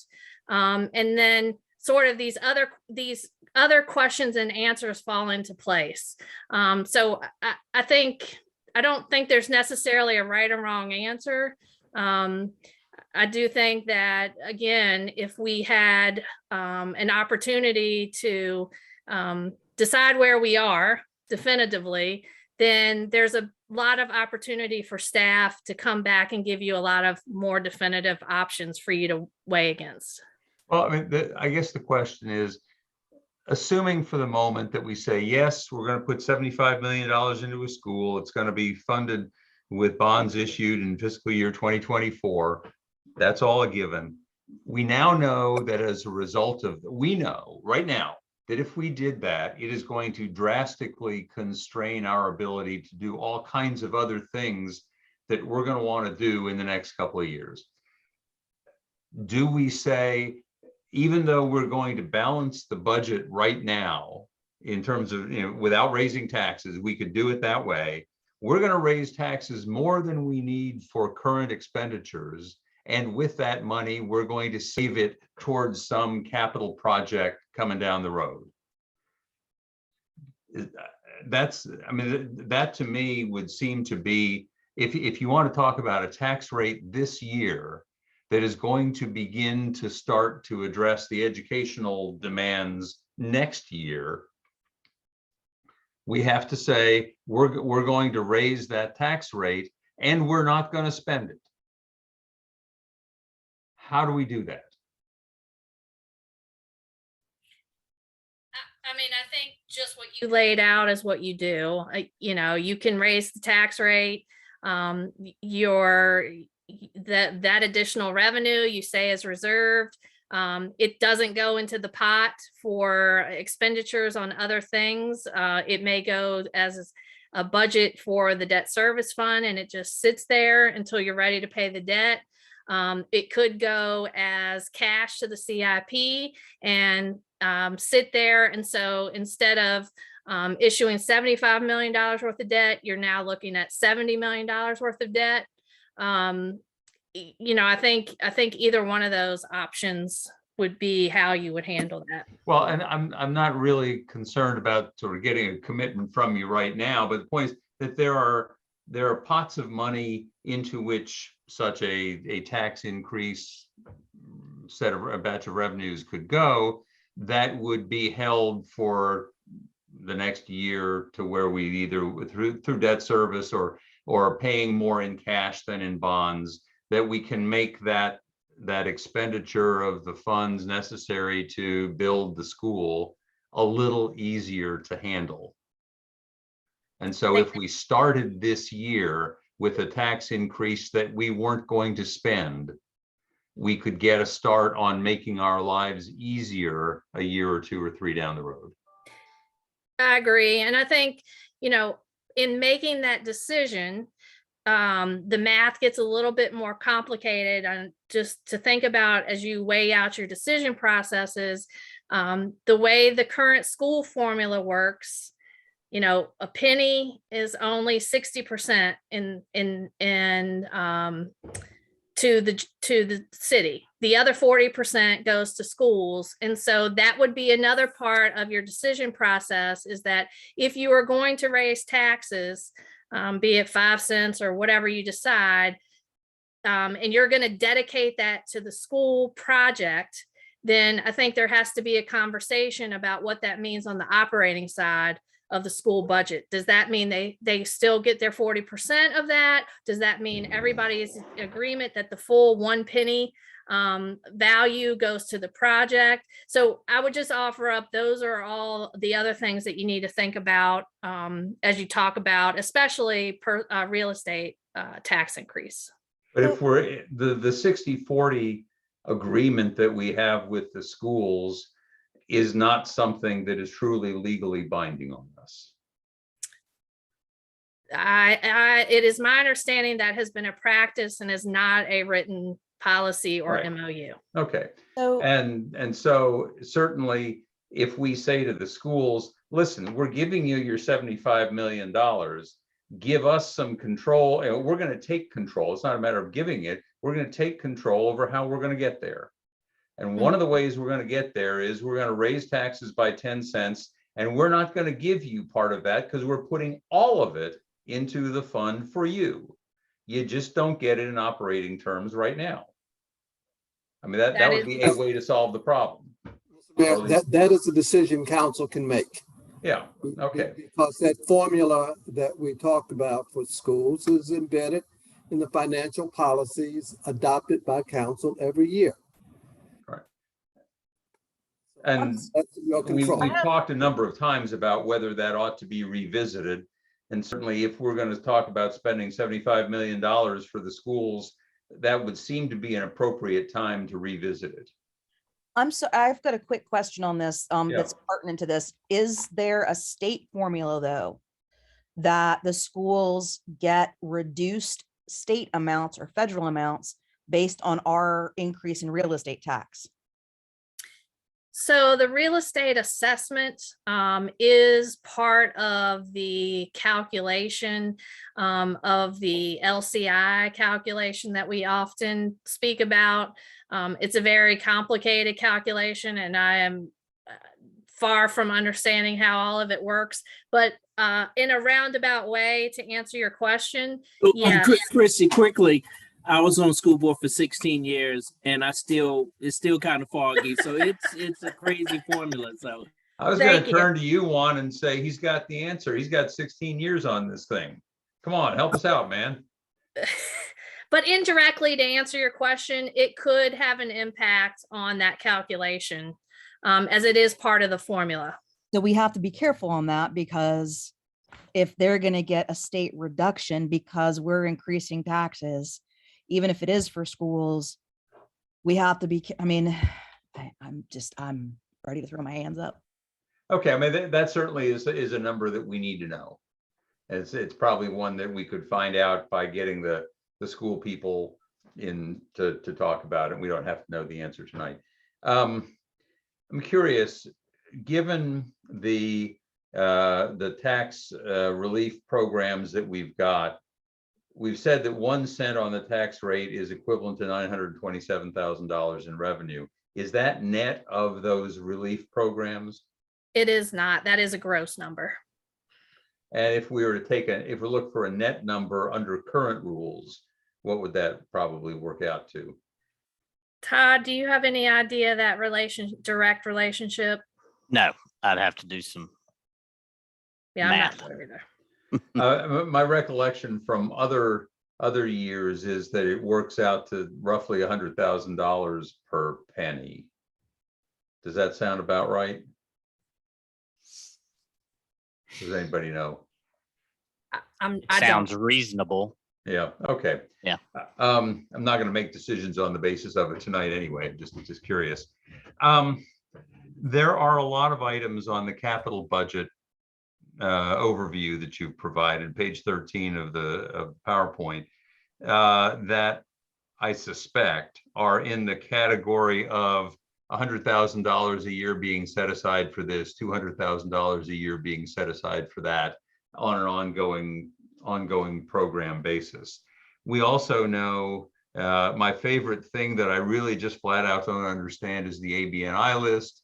And we've got sidewalk repair funds and things like that from years past dedicated there. And we're getting people writing us letters saying, we want more money to be spent on sidewalks. We want more money to be spent on bike paths and things like that, at a time when we've got things on the ABNI list where we've already approved them at some level, but we haven't spent them. How do we have any ability to say to these folks, yes, we can spend more money on sidewalks and bike paths and things like that? How can we respond to those people? So a couple things. Remember, the ABNI list is a list of projects that have already been approved. Right. So those amounts have already appeared in the 5-year plan. They have already appeared in year 1 at some point that were formally adopted by council. They're on the ABNI list because either the work is in progress or the work has not yet begun. And so we just haven't sold the bonds yet. So when you see sidewalks is a good example, and Sam may be able to speak to this better than me, but when you see sidewalks on that list, and there's a number on the A, B, and I list, sidewalks in particular, we have a lot of projects that are tied up in VDOT with also VDOT matching funds, and they're in sort of a 3 to 6 year plan in which that funding is kind of spread out. So even though it's on the A, B, and I list, those are funds that are dedicated for that. The rest of the picture just hasn't evolved to actual dollars. And so in some cases, we're building up balances, and that's why a portion of it's on the A, B, and I. Sometimes it's just that it was just approved in last year's CIP and we haven't gotten there yet. But that's not sort of extra money laying around. The A, B, and I is representative just of things that have been approved, but we haven't sold the bonds for various reasons yet. If we were to, for example, as one batch of emails we've been getting, I think is calling for $200,000 more per year for sidewalks. If that $200,000 a year were to go into, and we were to say, yes, let's put 200,000 more into it, what would happen with that money? Would it go into this pot that from which we would be spending down for VDOT projects, or? Oh. If we were to add $200,000 to sidewalks as part of the CIP process, that would be in addition to what's already on the A, B, and I list. And it also, in the spirit of, keeping the balance between the revenues and the expenses, and how we've been talking about this, if we're going to max out capacity and max out affordability, the only way you add 200 is to take 200 from something else. I understand, but I've made that point in response, but the other question that keeps coming up is, and people ask, why is there this money sitting there? Why isn't it being spent? And at least one response to that is, well, if we add $200,000 more to that, that'll just be $200,000 more that didn't get spent. So how do we get money into that account that gets spent? So if I could, I would just add that Chrissy's explanation of the balance that exists is accurate. That is why it does appear that the money is there sitting. It is actually already pretty much tied to virtual projects that are coming forward. They could be in various stages of being delayed, balances being built up, or still pending. Simply adding additional dollars to the sidewalk fund, or if you wanted to take any other fund and just say we want to add a little bit more to it, does not necessarily mean that that money will be on the streets very quickly thereafter. Part of the challenge also relates to capacity issues on the staffing side. We do not have the ability to manage many more projects than we are currently managing today. So adding more money isn't necessarily going to mean that more projects will actually be let. That just means that we have more money available to get to future projects, and the likelihood of getting to them soon is probably a little more remote than we would all hope. So when you look at the new request list, there probably are some moments where adding staff in different places might actually expand our capacity so that if there were more money, we could spend it faster, or some of the money that's currently sitting could actually be spent faster. Those are things that we're trying to work up and clean up and kind of get a better handle on what our processes are so that we can make sure that everything is moving as efficiently as possible. Okay. So the specific sort of priority items that I've got, obviously we continue to have to struggle with this issue of the school construction, and I said last night, or maybe a couple nights, whenever it was, I don't see a lot of point in saying we're going to spend $65 million and get a project we're not happy with. If we're going to spend $65 million to get a project we're not happy with, let's go ahead and spend 70 or whatever it takes to get something more that we are happy with. I have some fundamental questions as I posed to people today about that whole thing. But anyway, I completely agree with the suggestion Councilor Pinkston had, the argument he made, that one of the things that cities need to do is to build schools. I mean, there are very few things that are uniquely city things to do, and that is one of them. One of the things that we have decided in recent years is going to be a thing that the city is committed to doing is to spend money on affordable housing, which, if you think about it, is perhaps it requires a rethinking to the certainly to the mentality that would have applied 30 years ago, to say that that is of the same importance in terms of priorities of what cities are all about as building schools. That notwithstanding, Charlottesville has decided, this council and prior councils have decided, that it is something that is a priority of ours. And it's hard, it gets hard after a while to figure out what it means to be one of those core things that cities just have to do if we keep adding more things to that list. So I have to be a little cautious with that. A few things that I think we need to be putting money aside for. One is that we understand from the experience of other localities that going to a collective bargaining system for our employees will involve more expense, more positions, whatever, from the HR office in City Hall. That if we're looking for full-time equivalents that have to get added, I mean, in Loudoun County, I think they wound up adding 6 people in order to be able to implement their collective bargaining ordinance.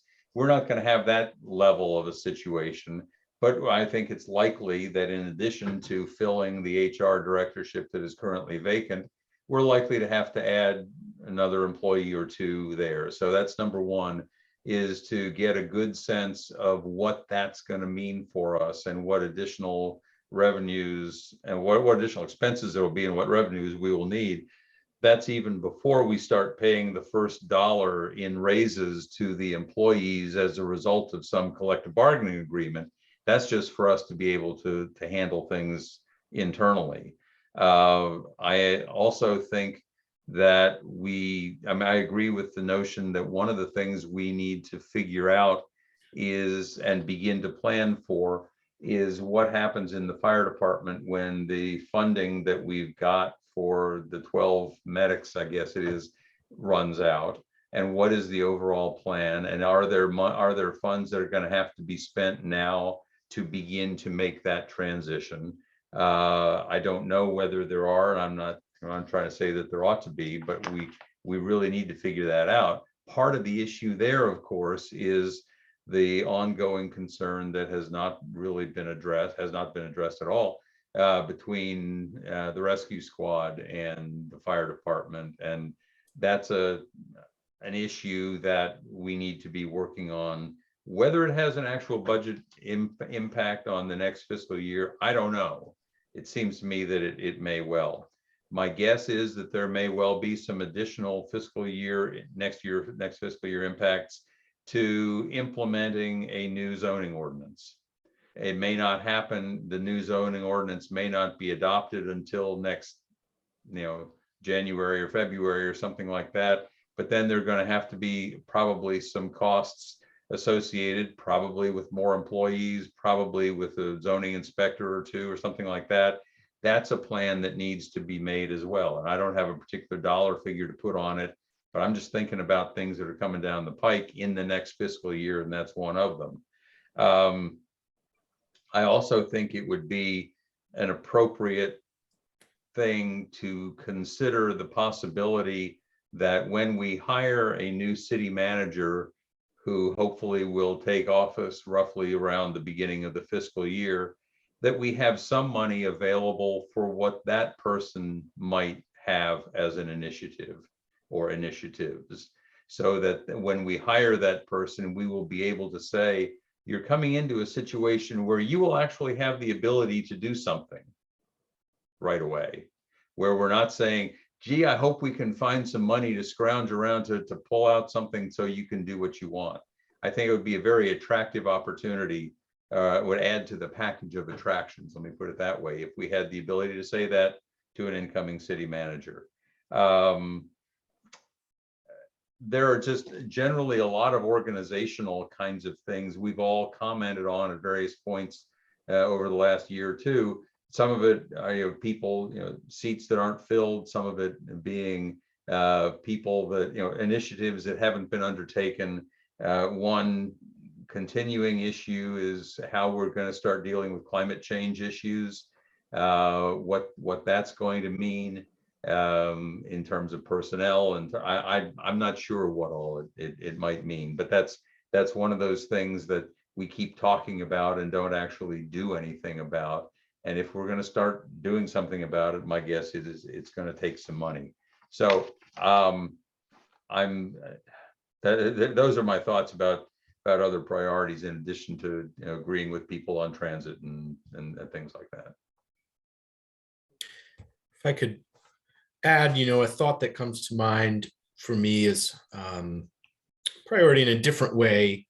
It seems like a more short-term priority for us as council is, at least for me, I feel like before we make any decision, we should have some very specific scenarios over the implications over the next decade, so that both as a council and as a community, we're all operating on the same set of facts. And we're very clear about, if we choose decision A, this means precisely don't fund this for a decade, fund this, cut X, Y, Z.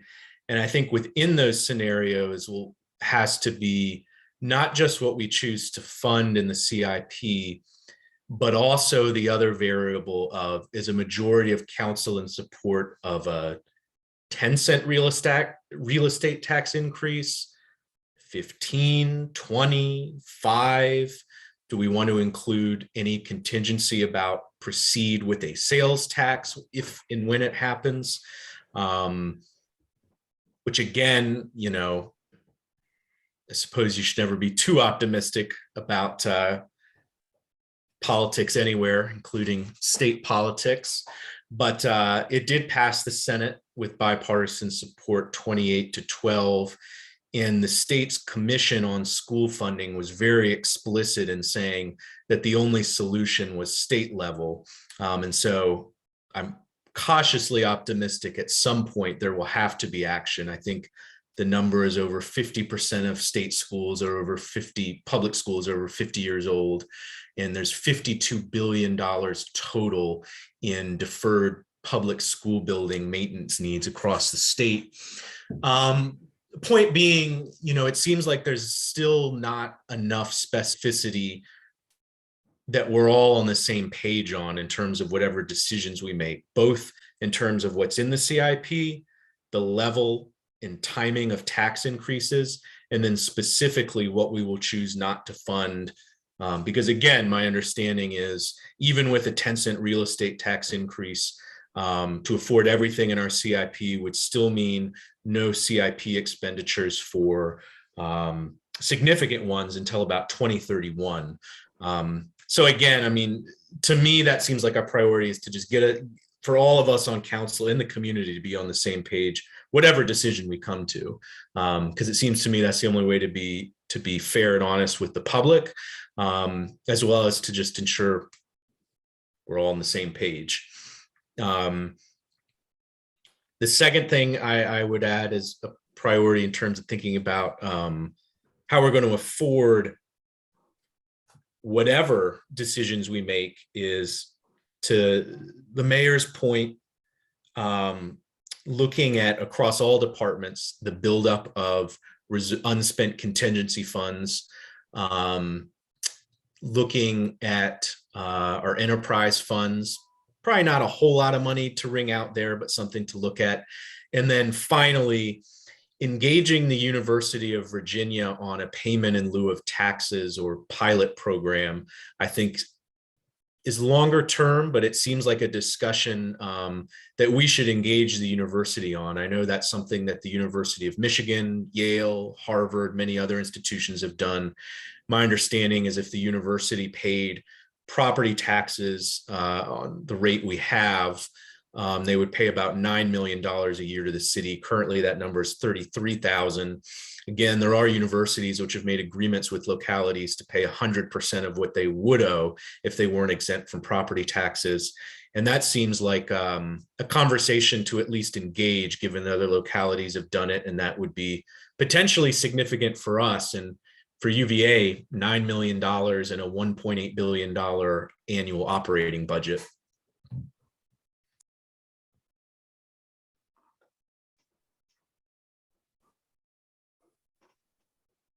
So, Given us a lot to think about, and we appreciate that. And this part of the program was precisely what we'd hoped for, to give you an opportunity to put out some issues for us to consider as we bring back the proposed budget to you, and we will do that. And we'll think about ways too of making sure that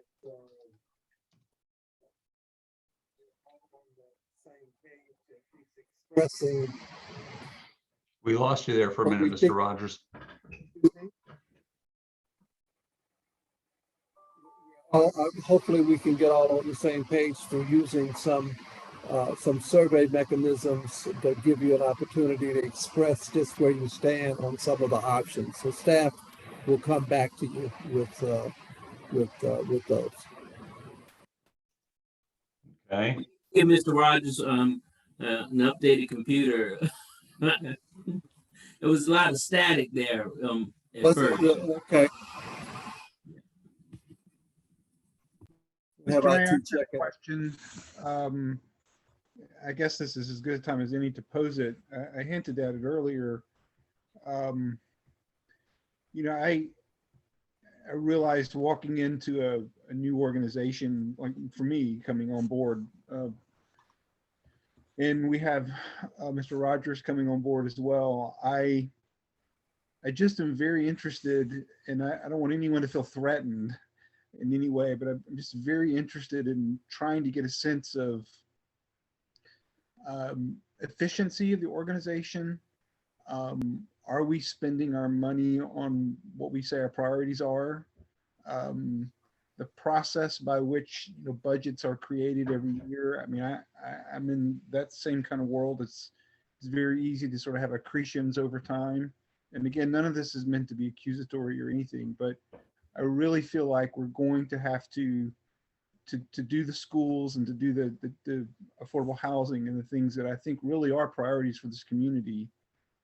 We're going to have to get creative on the expense side as well, the operating side, and looking at different ways of doing things, and really asking ourselves, is this value added towards what the the needs of the city are? And I'm sure that most of them are. And again, I don't go into this with any prejudice, but I'm just wanting to say that as I look at things with the budget as it comes forward, I'm really going to ask hard questions. Is this the best way we could do this, for example?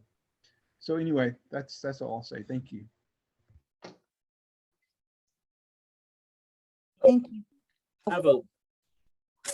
I wasn't sure if that required a response, so if not, I have a quick comment.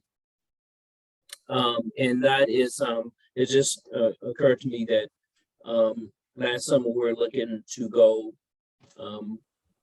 to get away, and we used Airbnb. It was in a different state and everything, but we had to pay, as part of that fee, pay taxes. And is that part of, I mean, I imagine, it's a pretty big business here in Charlottesville. Is that kind of rolled into that information that we, that you shared, Chrissy, and I just haven't really kept up with the, if that is a tax generating or, I'm sorry, a revenue generating issue for, for Charlottesville or, any locality in Virginia. Let me take that one, Chris. I was gonna say, where's Todd before I jump in? I did not unmute Todd, for the record. I did not unmute. Yeah, Airbnbs and homestays and things of that nature, they do collect and remit lodging tax. It's funny that you bring this up because there's some bills winding their way through Richmond that we've been watching intently, and the Commissioner Revenue Association.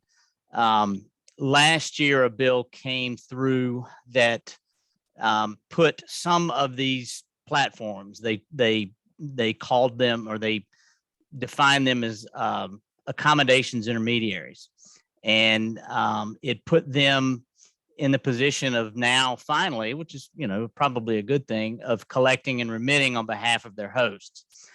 So we do expect to see some more money from those entities because we can't. I'm sure we're not getting everything we're supposed to from the hosts for a number of reasons. A lot of them don't even know what the rules are, things like that. The problem is that the intermediaries do not want to give any information about their collections or their remissions. And so they're fighting this really, really hard. And of course we're fighting back. But to answer your question, yes, they do pay lodging tax. They don't pay, there's no business licenses for the platforms. Now the hosts and the folks operating the Airbnbs and things like that, they are subject to business license. If they operate to a certain level above de minimis. Thank you, sir. Todd, can you just give me a roundabout figure of what we get in from that? And I'm not talking about, traditional hotels. Are we talking 100,000? I think the last time we looked at this, it was about $200,000 a year from that type of entity.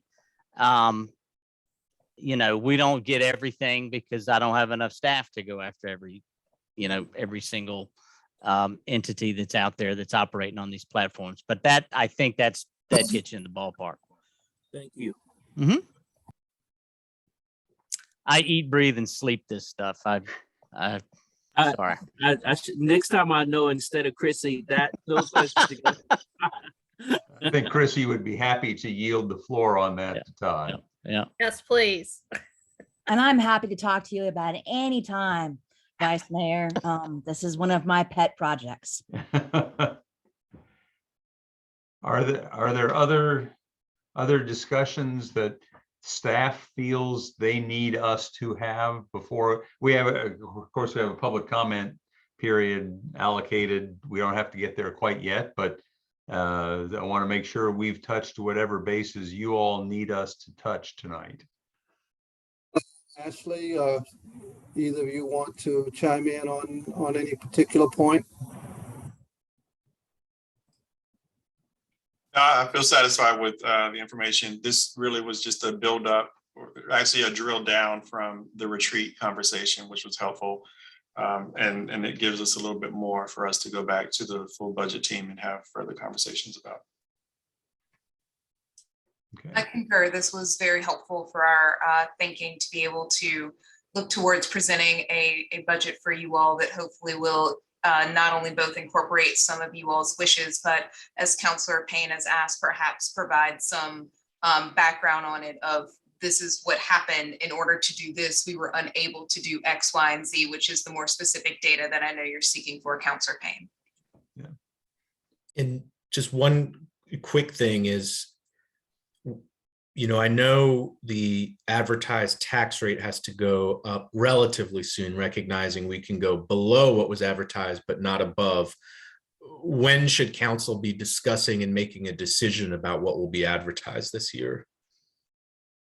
So this is our last public work session where we can actually talk about that. February 14th is the day we need to have reached a decision. And again, it's not enough to say we want to advertise a 5-cent tax increase, and therefore that will make our budget X. We also have to have a plan for how we would spend that as well, because we've got to have that balance. So we don't have to have exact on the expenditure side, but we need to be pretty close. And February 14th is the day that I really need to be calling up the daily progress. So we're short on time in that respect. Is that something that we could sort of finalize our thoughts on Monday? Sure. I think what we had talked about at the retreat was a schedule that would have us after tonight, have another day or two to talk amongst ourselves with you guys, so that we could have a decision given on February 7th, which would give you time to implement what you need to implement. And that would be my suggestion of a way to handle things at this point. And what will the framing of the question look like? I mean, what are we going to be asked? What tax rate we want to advertise. Okay. And obviously with some idea of what we would do with that money. I mean, frankly, if I were to say right now that we wanted to have a tax increase, my suggestion would be something as simple as, and we put the additional money into the capital contingency fund. First of all, I guess my question, Ms. Hamel, would that be a sufficient explanation? It would. Okay. That would suffice as sort of the balancing expenditure on the other Yeah. side. And recognizing that for these purposes, it need only be general. Mhm. Yeah. Because we know that we have an affordable housing commitment we're trying to make. We have a school commitment in whatever form. I know people have agreed that our schools need work. So we know there's going to be money that has to be put into the schools.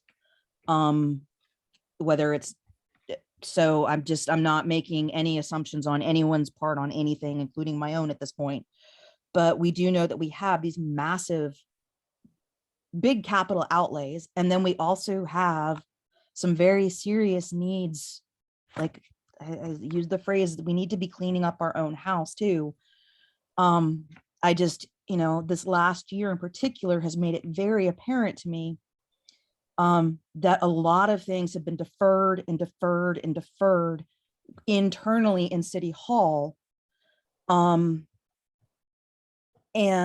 that is part of the incredibly low staff morale. It's that it's always easier on as a politician's level to answer to the community about affordable housing or the need to increase our school spaces. But our staff have been paying that price now for well over a decade. And they are just as much a part of this equation and need to be honored for the work that they're doing. And we need to also consider raising taxes to make sure that our staff are making living wages to work in the city and the money that they deserve for the work and dedication that they have put in, and that so we can attract and retain good staff to benefit this city. And I want to include that a lot of people don't realize that's social workers, that's our social services staff is set by us. That's our fire department, our police department, our snow plows, our public works department, and this class and compensation study, which we've been trying to do now for over 2 years, was already years delayed from that. We know we have compression issues. We know we have a couple of hundred temporary staffs total. I know between Parks and Rec and if we want to be a fair and good employer, that is also very much an important part of this conversation. And it's much sexier to look at something like a building to revamp that you can put like a vision behind. But we have a building of people who need us as well.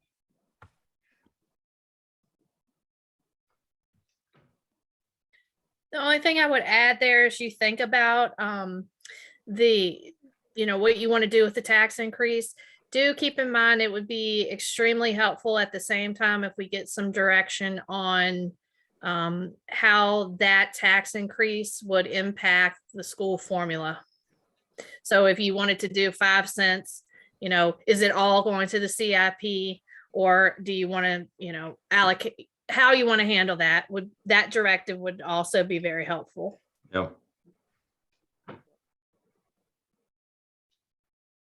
So is that something where we should be asking somebody on the staff to call up somebody over on the school board staff and say, figure this thing out? I think it would be more fun if council called. Certainly, we're happy to ask any questions you'd like for us to ask about that. But, I think that's a decision that lies with council. It's certainly a decision that council has to make. Well, I think it would be useful to know whether what I was suggesting of raising taxes, but just putting all the money into the capital fund, into the capital contingency fund, what effect that would have, whether on a 5%, I don't know whether it's graduated in some way to whether the answer would be different if it was a 10% tax increase, 10-cent tax increase. Certainly that's one of the other numbers that's been floated around there, but I would like to know, for example, if a 10-cent increase or a 5-cent increase is going to cause problems for the schools and cause them to lose $500,000. I certainly don't want our little trick here to end up costing them money. Yeah, and I think we can clarify that for you. I'm not sure if it's necessarily the tax rate that impacts the LCI as much as it is the actual tax value. It may be the assessment value that feeds in and has the impact as opposed to the rate. Because I think, the point was raised that it may be a case that if it's based on the rate, which I don't know, that is a question.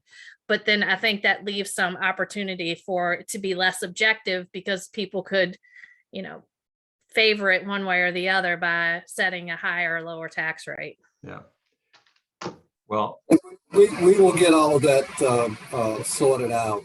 okay. If somebody could give us at least an estimate on that by Monday, that would help. That would be helpful. I just want to confirm that it was suggested that, we reach out to the school board and I think I certainly can reach out to Dr. Gurley and if I'm understanding, we want to let them know that should we approve a tax increase, then right now the formula indicates that they will get 40% of it. We would say that we would like to, reserve the 100% of that to go towards the school construction project. Is that what I'm hearing? I certainly think that would be my thought. Clearly, if we're saving all of the money for a tax for their project, they're going to get it eventually. Right. And so I just want to get a head nod or a thumbs up from the other three councilors to make sure that that's my understanding. And I want to make sure I represent the council correctly.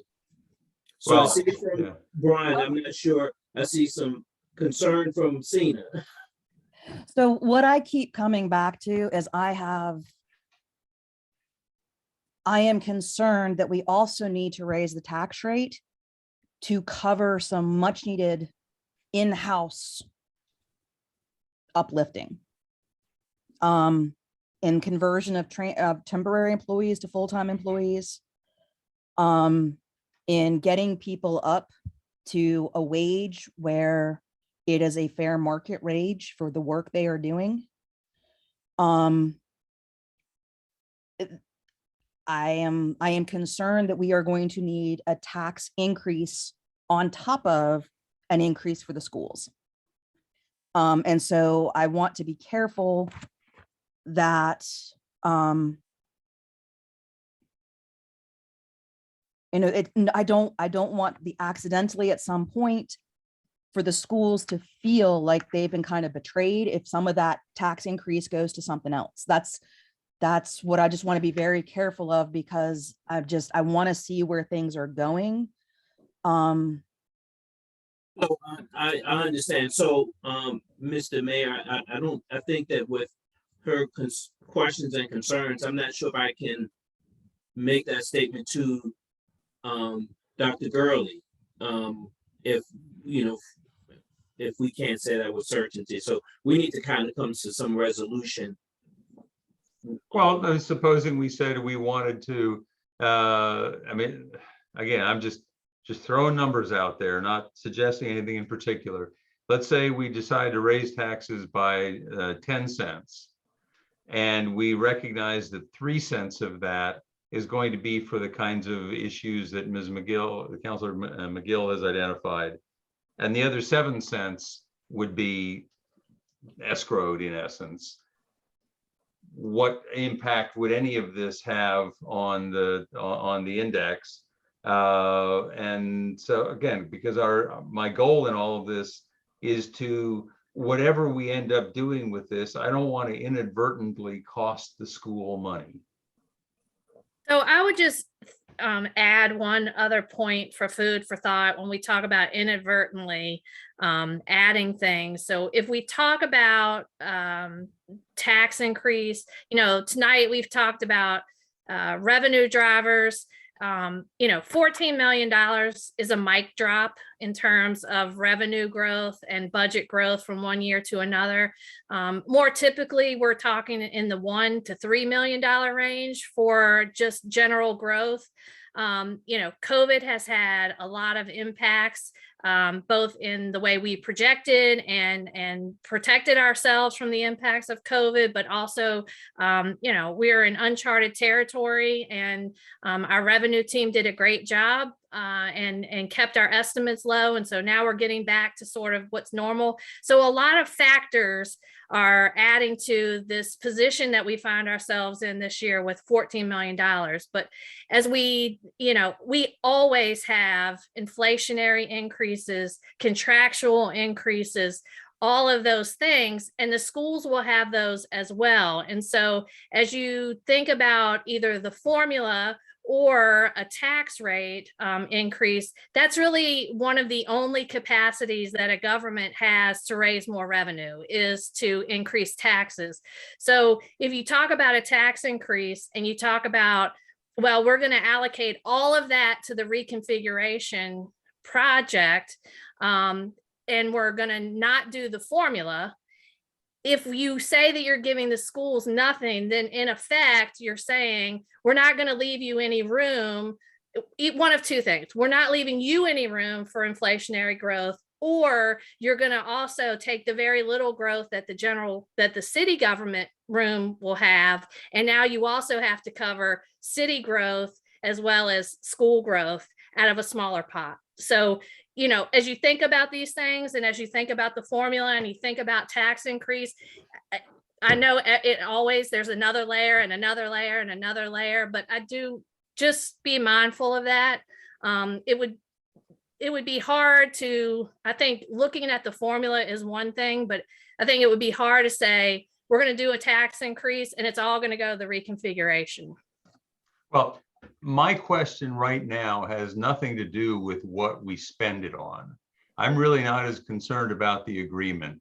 What I want to know before Monday is, if we raise the taxes 5 cents or 10 cents, what does that do to their revenues for the index? And I think, you know, in terms of I could be wrong, but I think the best answer we can provide you is one that's a fairly complicated calculation, and it's not in a vacuum. It looks at the state overall, and that it compares, you know, a locality's ability to pay. And there are a lot of factors that go into determining that. But I think the best we could tell you is, hey, either a tax rate is not going to impact their LCI calculation directly because it's based on the assessment value, or it does affect it, and here's how it might. I'm not sure we can come to a exact dollar amount, but we will certainly check. I mean, I know Kim Powell has spent a lot of time on this calculation, and she's a wealth of information there, so we can certainly work on that. Well, I can live with uncertainty. I just want to have some general idea of the uncertainty. Sure. Yeah, we got something from Lisa. Not sure If that answers, some certain people are texting me saying that it won't impact the LCI. But that's something certainly that I know that Kim will be able to answer. And it looks like we have some information here. So, Okay. yeah. So what was just sent to us is the composite index is based on the value of the real property, which is not affected by the tax rate, adjusted gross income, not affected by the real estate tax rate, taxable retail sales, not affected by the tax rate. So thank you, Lisa. You've given us the information. We don't have to worry about that. Tells us what we need to know. Glad that there's somebody listening to all of this and helping us out in real time. Yeah. Okay. I have another question about the guiding agreement. I'm going to call it a guiding agreement because it sounds like it's either been over or under many years between the school, the 40% of the property tax. When that happens, so this year, is it each year? It's 40% of the new growth, correct? So right now, we are prepared in our budget to go over $900,000. Where are you getting the 900,000? Between the difference between the ask and the revenue. Oh, okay. Gotcha. from Correct. earlier Agreed. presentation. So 40% to $900,000. So if it's what, 900, It's 360,000. so that's 3-cent tax rate is already included in what we're planning on doing anyways at this point in our budget process. Correct? The equivalent, so the equivalent of the increase would be that tax. Is approximately, I'm doing quick and dirty math in my head. Mhm. I mean, we're not planning for any, as staff, we have not planned for any tax increase, but that would be an equivalent to Right, that. that's what I mean. Like, it's so it's so for anybody out there quoting me, it's not Chrissy saying that. So basically, we've already kind of this budget was kind of already baking in a 3% equivalency difference. If we, let's say we did a 3-cent raise right now, we wouldn't worry about the 900,000+ that would be going to schools from that formula, because we've already kind of planning on spending over that much over anyways. I think the way I would frame that is that is a decision point. You know, the budget guideline that is adopted is that we share 40% of any new real estate or personal property growth with the schools. If we choose to fund more than that, i.e. in this case, the 900,000, then that's $900,000 that we would not have to address either CIP needs, other operating needs, or new initiatives that we may want to put in the city budget.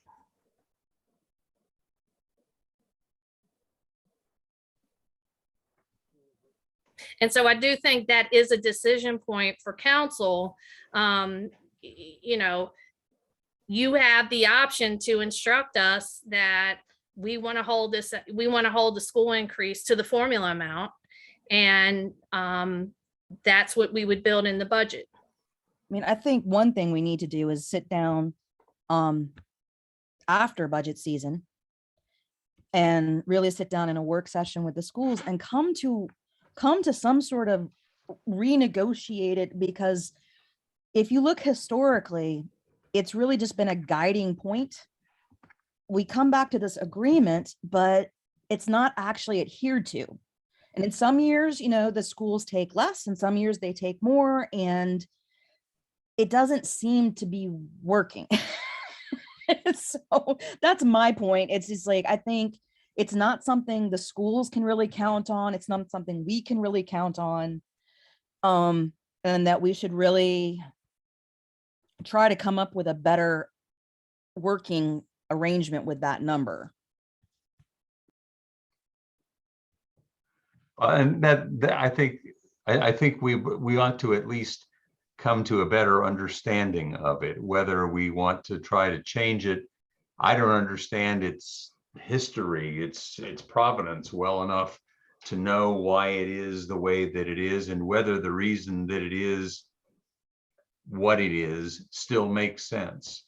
So I would just like to know more about it, and some of that may be historical data, and much of it is probably going to be beyond the scope of what anybody has the time to give to it before April 15th. So it's highly likely if we're going to talk about it, we're going to talk about it after April 15th, seems to me. But I would like to know more. One thing's for sure that I'm not sure that there is any ordinance or memorandum of understanding that was established. I asked our city attorney to look into that. Lisa, are you on? Would you like to comment on what you found?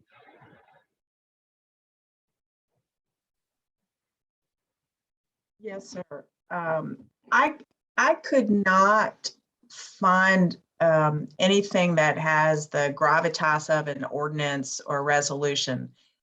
If you all look within each year's budget document that comes out, there is a section that is titled, I think it's called Budget Guidelines as adopted by City Council.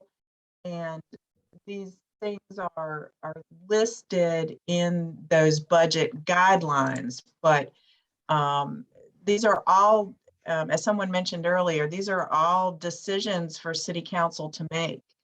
And so no, I have not found an ordinance. I have not found a resolution that addresses this arrangement for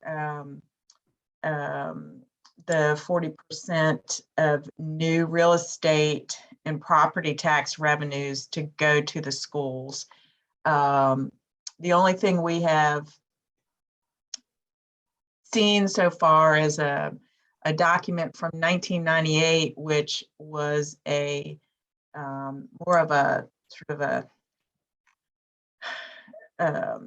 a school document, a school briefing document that lists different options that were to be discussed in 1998. And so I don't really have anything formal by City Council, but I do want to note that these are things, because they are in your budget document every year, that are essentially formally adopted by council each time you approve the budget and you assign the dollars in accordance with those guidelines. But you do absolutely have the ability to change things, and you have a huge decision in front of you, and a difficult funding decision to make. So it is worth some consideration. Okay. I don't mean to cut folks off, but it's now 7:40 and we do have public comment on the agenda. Can we move on to that and see if there are other public comments, or does anybody else have something they're just dying to say right now? Okay, Mr. Dillahunt, you want to see if anybody wants to join us for public comment? Certainly. A reminder that each speaker will have up to 3 minutes. In the Zoom webinar, you may select the raise hand option to be placed in the speaker queue. If you've joined by phone and wish to speak on these matters that have been discussed this evening, you may press *9.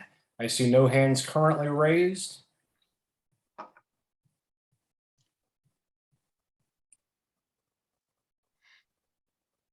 Well, we sort of took them by surprise here. Maybe we'll give them a few seconds to see.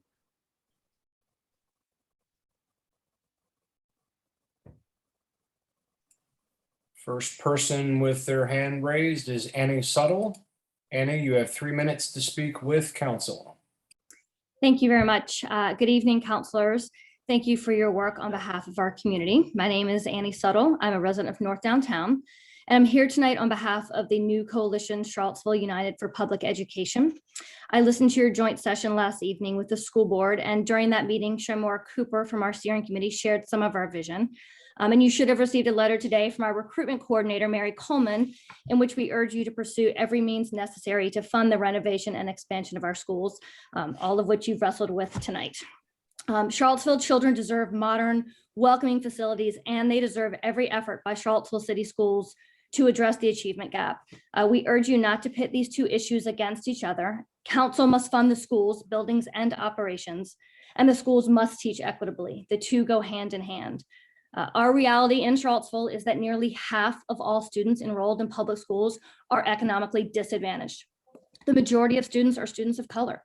We're looking at a history of discrimination and disinvestments that have led to learning gaps across race and income. And frankly, poor conditions lead to poor outcomes. We're asking council to trust the good judgment of educators who have made the case again and again that this renovation and expansion is necessary for quality education to be delivered in our city, and that not funding this project will result in greater inequities as more families and teachers flee to other schools.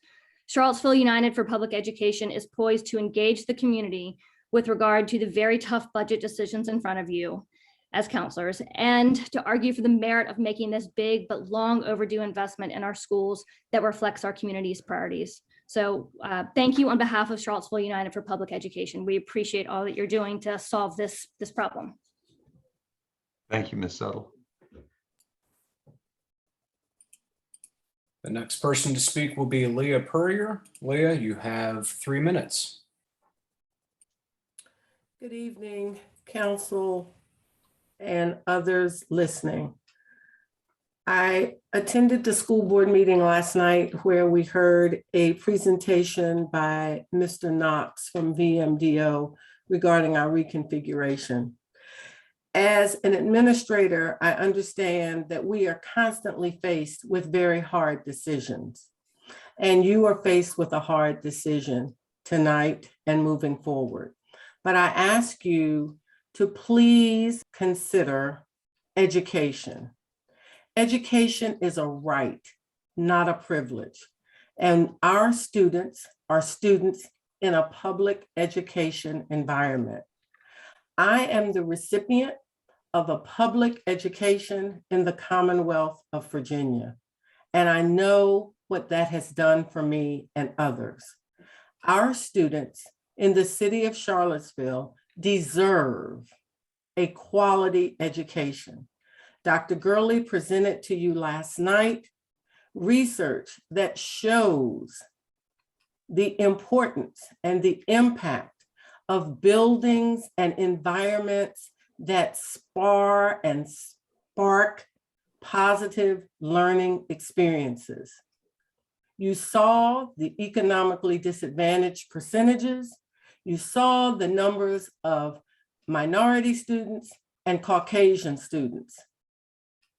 All of our students deserve an education and deserve reconfiguration. The current situation that we have is unpalatable. Yes, we are concerned about paying our employees a living wage as well. We are concerned about things in our buildings that are impacting our students and our employees. The health and safety and education of all of the CCS employees is tantamount. Please understand the importance of education and please put it at the top of your agenda and priorities. Thank you. Thank you, Ms. Purrier. Mayor Snook, I see no additional hands at this moment. Okay, so council, staff, any last thoughts before we adjourn until Monday night?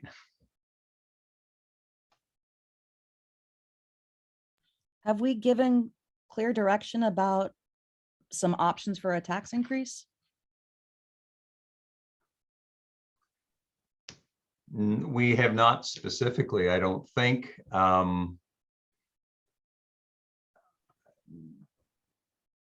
What would be council's preference in that regard? I think we were going to get that direction on Monday night, that we were going to muster over the next few days, but we certainly can have that discussion now. Well, at least one discussion to have. It seems to me, Councilor McGill in particular has talked about non-education things that might get added to the budget that would require a tax increase. Maybe one way to think about it, right? And I don't want to be pushing anybody to make a decision tonight, but one way to think about it that might generate some memoranda and some thinking in the next couple of days would be, supposing we were to say we wanted to have 5 cents worth of a tax increase for non-school things. What would that look like? What would we do? What would be staff's best recommendations given what we've talked about? What would be the staff's recommendations for how we might spend that would work out to roughly $4.6 million? Give us some ideas. I would note that if we go to 5%, if we go to 5 cents, we have now raised tax revenue enough so that we take care of this school's extra ask. That's, yeah. So. And then 5 cents for non-school things and then 5 cents for school things? Well, personally, my thought would be for specifically for sort of escrowing the money towards eventual, whether it's pay down debt or whether it's debt service or capital or whatever, but one way or another, we're looking forward to that money going into a school project. I mean, I'll be honest with you, when I've talked to folks, both in the last couple of days since assessments came out, and certainly before then as well, when people started talking about tax increases, there are a lot of folks out there who are on fixed incomes for whom the notion of even just no tax rate increase scares them to death, because their assessments have gone up 12-15%. And for one person I was talking to, it's the largest check they write every year, or 2 checks they write every year. And now we're talking about adding another 10 or 15% to that. And if we're going to tax to an increase in the tax rate, that might raise some of those 20%. And they're not getting 20% more Social Security. There are real costs and real pain that are going to be inflicted by any increase. And it is easier to sell that increase if we say it's going to the schools than going specifically to school construction. If it's going to a capital project for the schools, that makes it somewhat more palatable.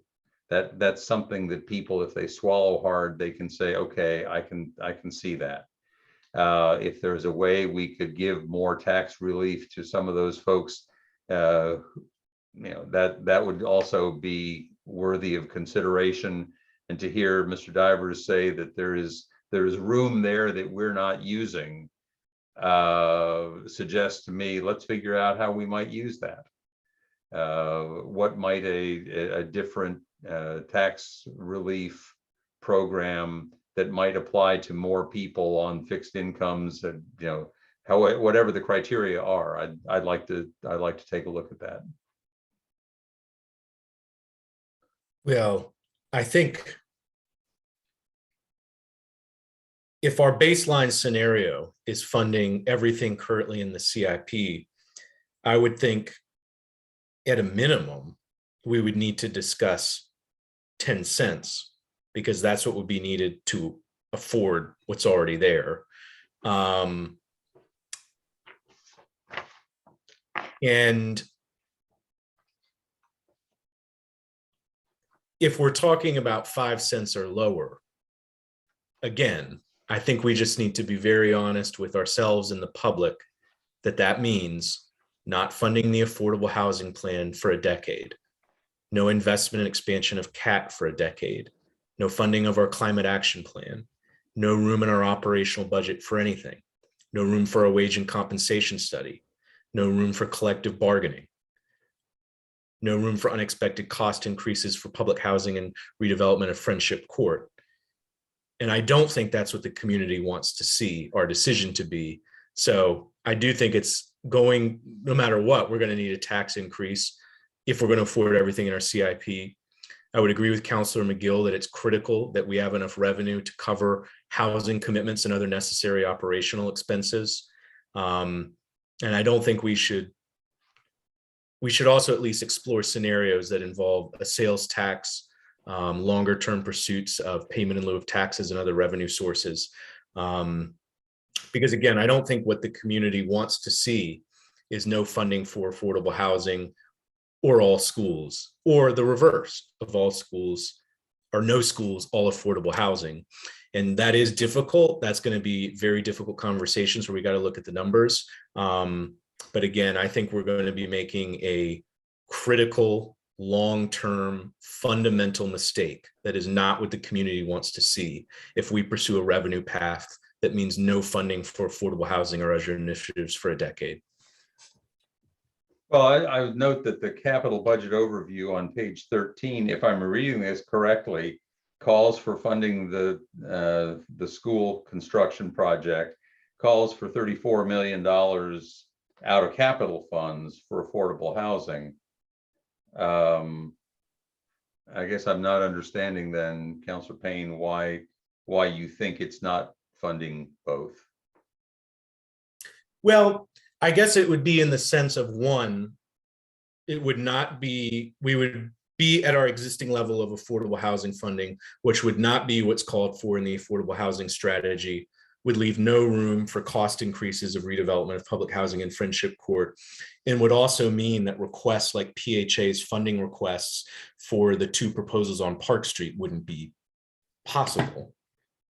Unless we're talking about, again, with everything in our CIP, a minimum, even with a 10-cent real estate tax increase, it wouldn't be enough to do that. No low-income housing tax credit applications, not enough room for that for about a decade beyond what's programmed. Again, if we're not talking some mix of sales tax plus real estate. Maybe, Ms. Hamel, let me ask you, I'm again looking at page 13.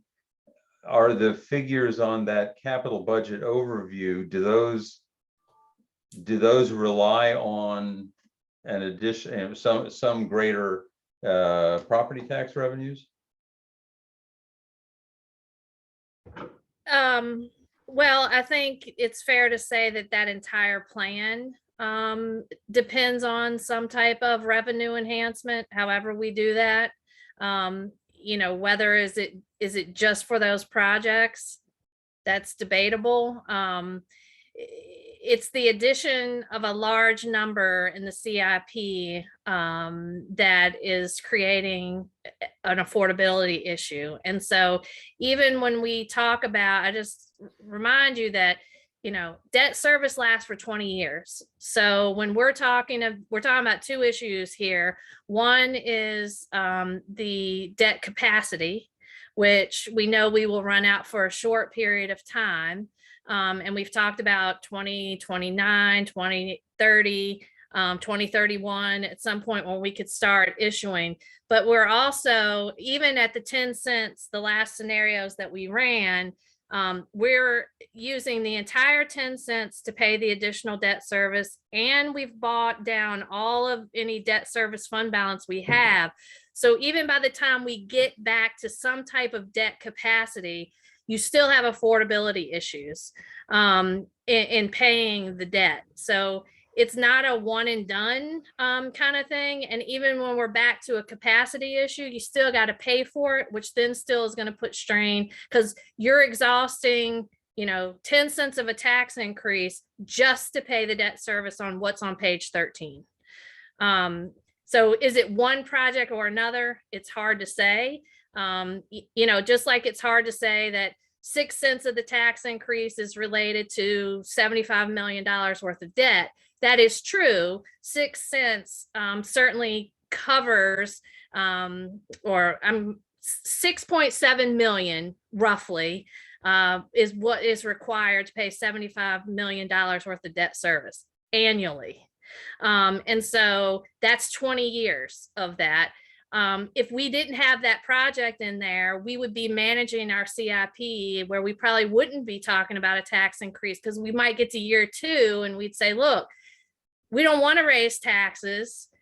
We don't have enough general growth, a general fund to afford the extra debt service. We're going to defer 1 more year or 2 more years, and we would manage. That's how we've managed our CIP. That's also how you get into this whole issue of deferred maintenance, deferred cost in, 20 years of school not getting money for their buildings. But it is also managing your expenses to what you have available to spend. So it's a big piece to the puzzle. And much of so for example, the Friendship Court project, because of the way that it's structured, it's not bondable. So that is an all cash project. And again, what's allocated for affordable housing in the budget right now is all to specific projects. So my point is that there's no room for any new project. PHA's 2 funding requests for Park Street being one example. And those projects will not get built without local matching fundings because of the formula point system for low-income housing tax credits. So again, let's be honest with ourselves and the public. If we go that route, it means no new affordable housing projects for about a decade that we haven't already been committed to. And I don't think that is acceptable. I don't think that's what the community wants to see. And if it requires greater tax increases to make that possible, whether that be sales tax along with real estate tax increase and pursuing things like pilot, I think for me, that is absolutely a line in the sand that we must pursue, because otherwise we might as well just wave the white flag on affordable housing. So for the FY 2023 column on the capital budget overview, shows $7.325 million for affordable housing. And my understanding is that we are expecting to be asked by PHA and company for another $2 million to help them build the first of their LIHTC projects on Park Street. And is it correct that $2 million is not included in the $7,325,000? That is correct. The number there in terms of PHA is only Friendship Court. So if we were going to fund that, we would need basically, round numbers, 2 cents on the tax rate just to make that happen.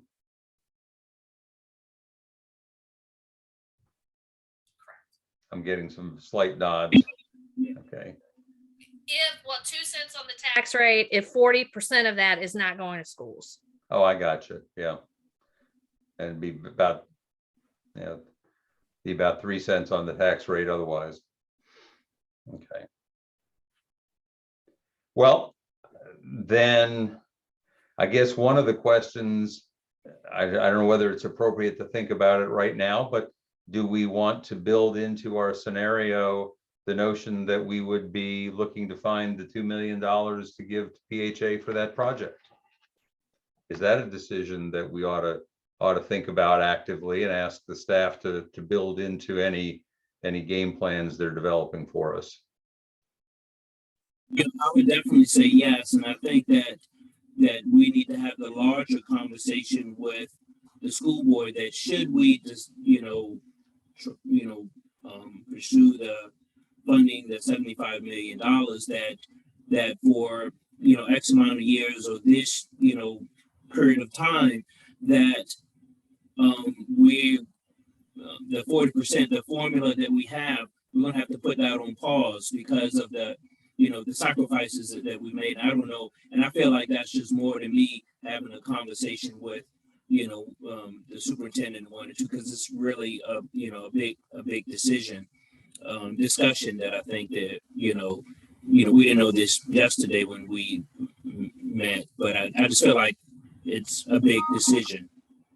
And I would say, that funding for the new PHA projects is a bare minimum. I mean, the ultimate point is the need to get to $10 million a year in funding, and housing is not going to get built without local matches for low-income housing tax credit applications. And so I know we've gone way over, but I think this is why I really want us, before we make any decision, not only about what's in the CIP, but the revenue scenario, to see the specifics of what's in, what's out. Right. And I believe that we need to have this discussion, but I believe that these hard decisions have been made in the past, and each time the schools have been said, been put on the list that it's too big, let's do other things. And I think we can continue to support affordable housing to a certain degree, but we have to, we've neglected our schools long enough. And so again, we have to make some hard decisions. I think that we can try to do it all, but ultimately we have to, I believe, do the schools. That's going to be, 8-9 years of some tough decisions, of some sacrifices, but I think that ultimately the final product, I think, will be worth it. In the meantime, hopefully, I just saw online where the school department, they have a firm, that's going to try to push through that legislation. Hopefully we get support for that. That will make a big difference in this whole scenario. I know we can't go through that with this process with that, assuming that's going to be there, but hopefully down the road, there will be even more options. But that, I think between now and Monday, we can have those discussions and be prepared Monday night to on what direction to give staff. Yeah, to Vice Mayor Wade's point, I mean, I know I would profit from a weekend to sort of process what I've heard tonight and have some conversations with each of you offline. That would be helpful to me. And the final thing I'll say, again, whatever decision a majority of council makes, let's be very, very specific with ourselves in the community about what the trade-offs are. And that's it for me. What if we proposed right now a 10-cent, 5 cents to schools, a scenario, and proposed scenario only at this point? Because if we don't get a sales tax advertised by the 14th, not a sales tax, a personal property tax increase advertised by February 14th, it's out the door for a year.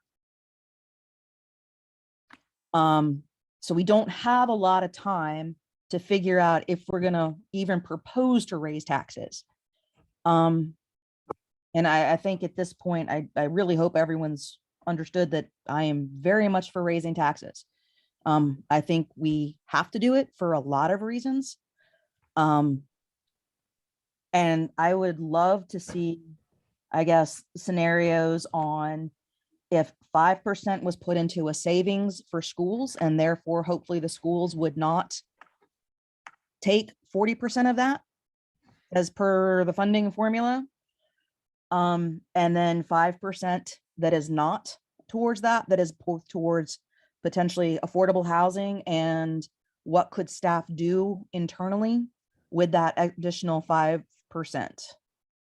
to try to meet our affordable housing commitments on a yearly basis, as well as, like I said, some much needed. I'm hearing constantly how we have basically had a full-time hiring freeze for years. And as we have grown, we have not been growing the people we need to meet that growth internally.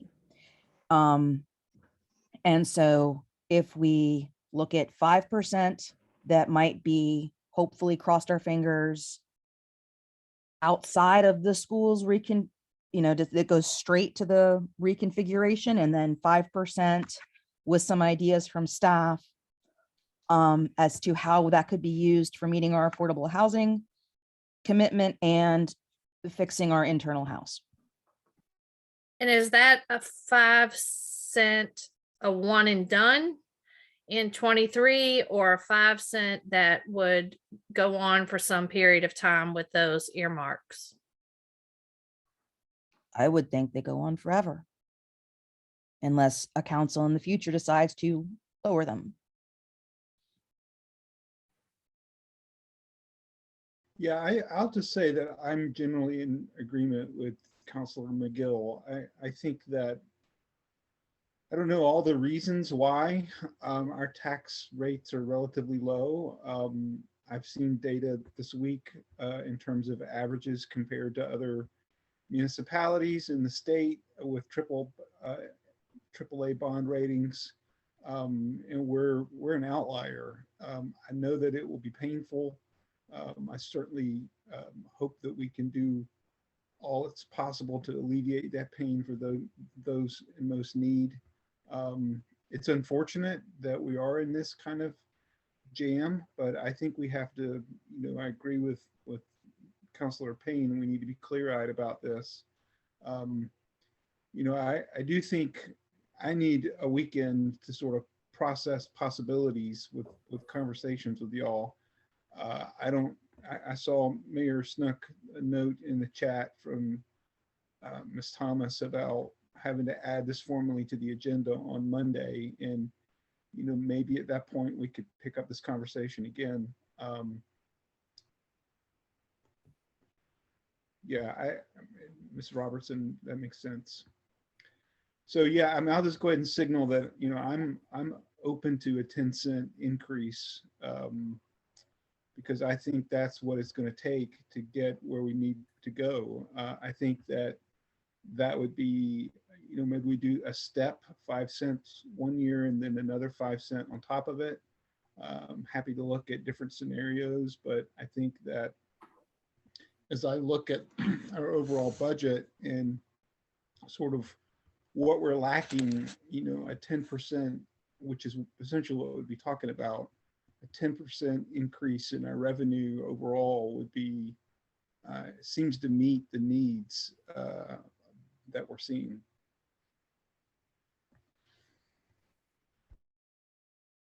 So does that give guidance to the staff as to how you're going to spend your time in the next couple of days?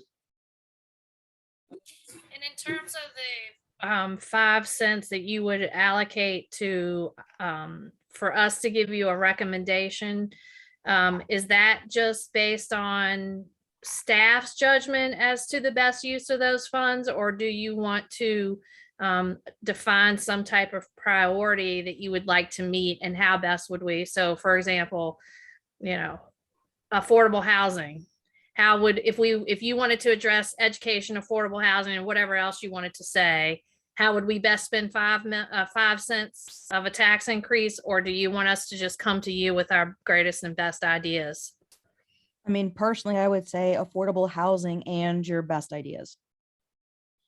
As a council, we made this commitment to this affordable housing plan, as Michael has stated.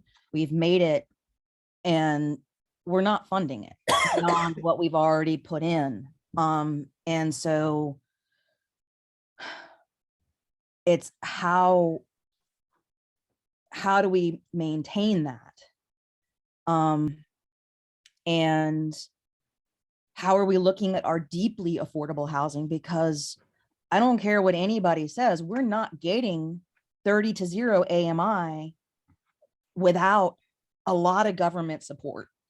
And we all know that the feds have stepped back and stepped back and stepped back and put more of this on the localities, just like they've done with education.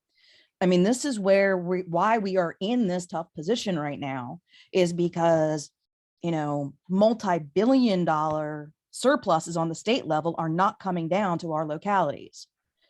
Instead, who knows where they're going. Anyways, this is just, I would like to because I feel our staff are the ones who really are seeing some of the most internal pressing needs. So I'd really like to see from staff's perspective, if you were given that leeway, how could you make some commitments to the affordable housing plan as well as making some internal recommendations on solidifying our own foundation? One point that I just wanted to make is that the $10 million commitment to affordable housing is not all capital funds.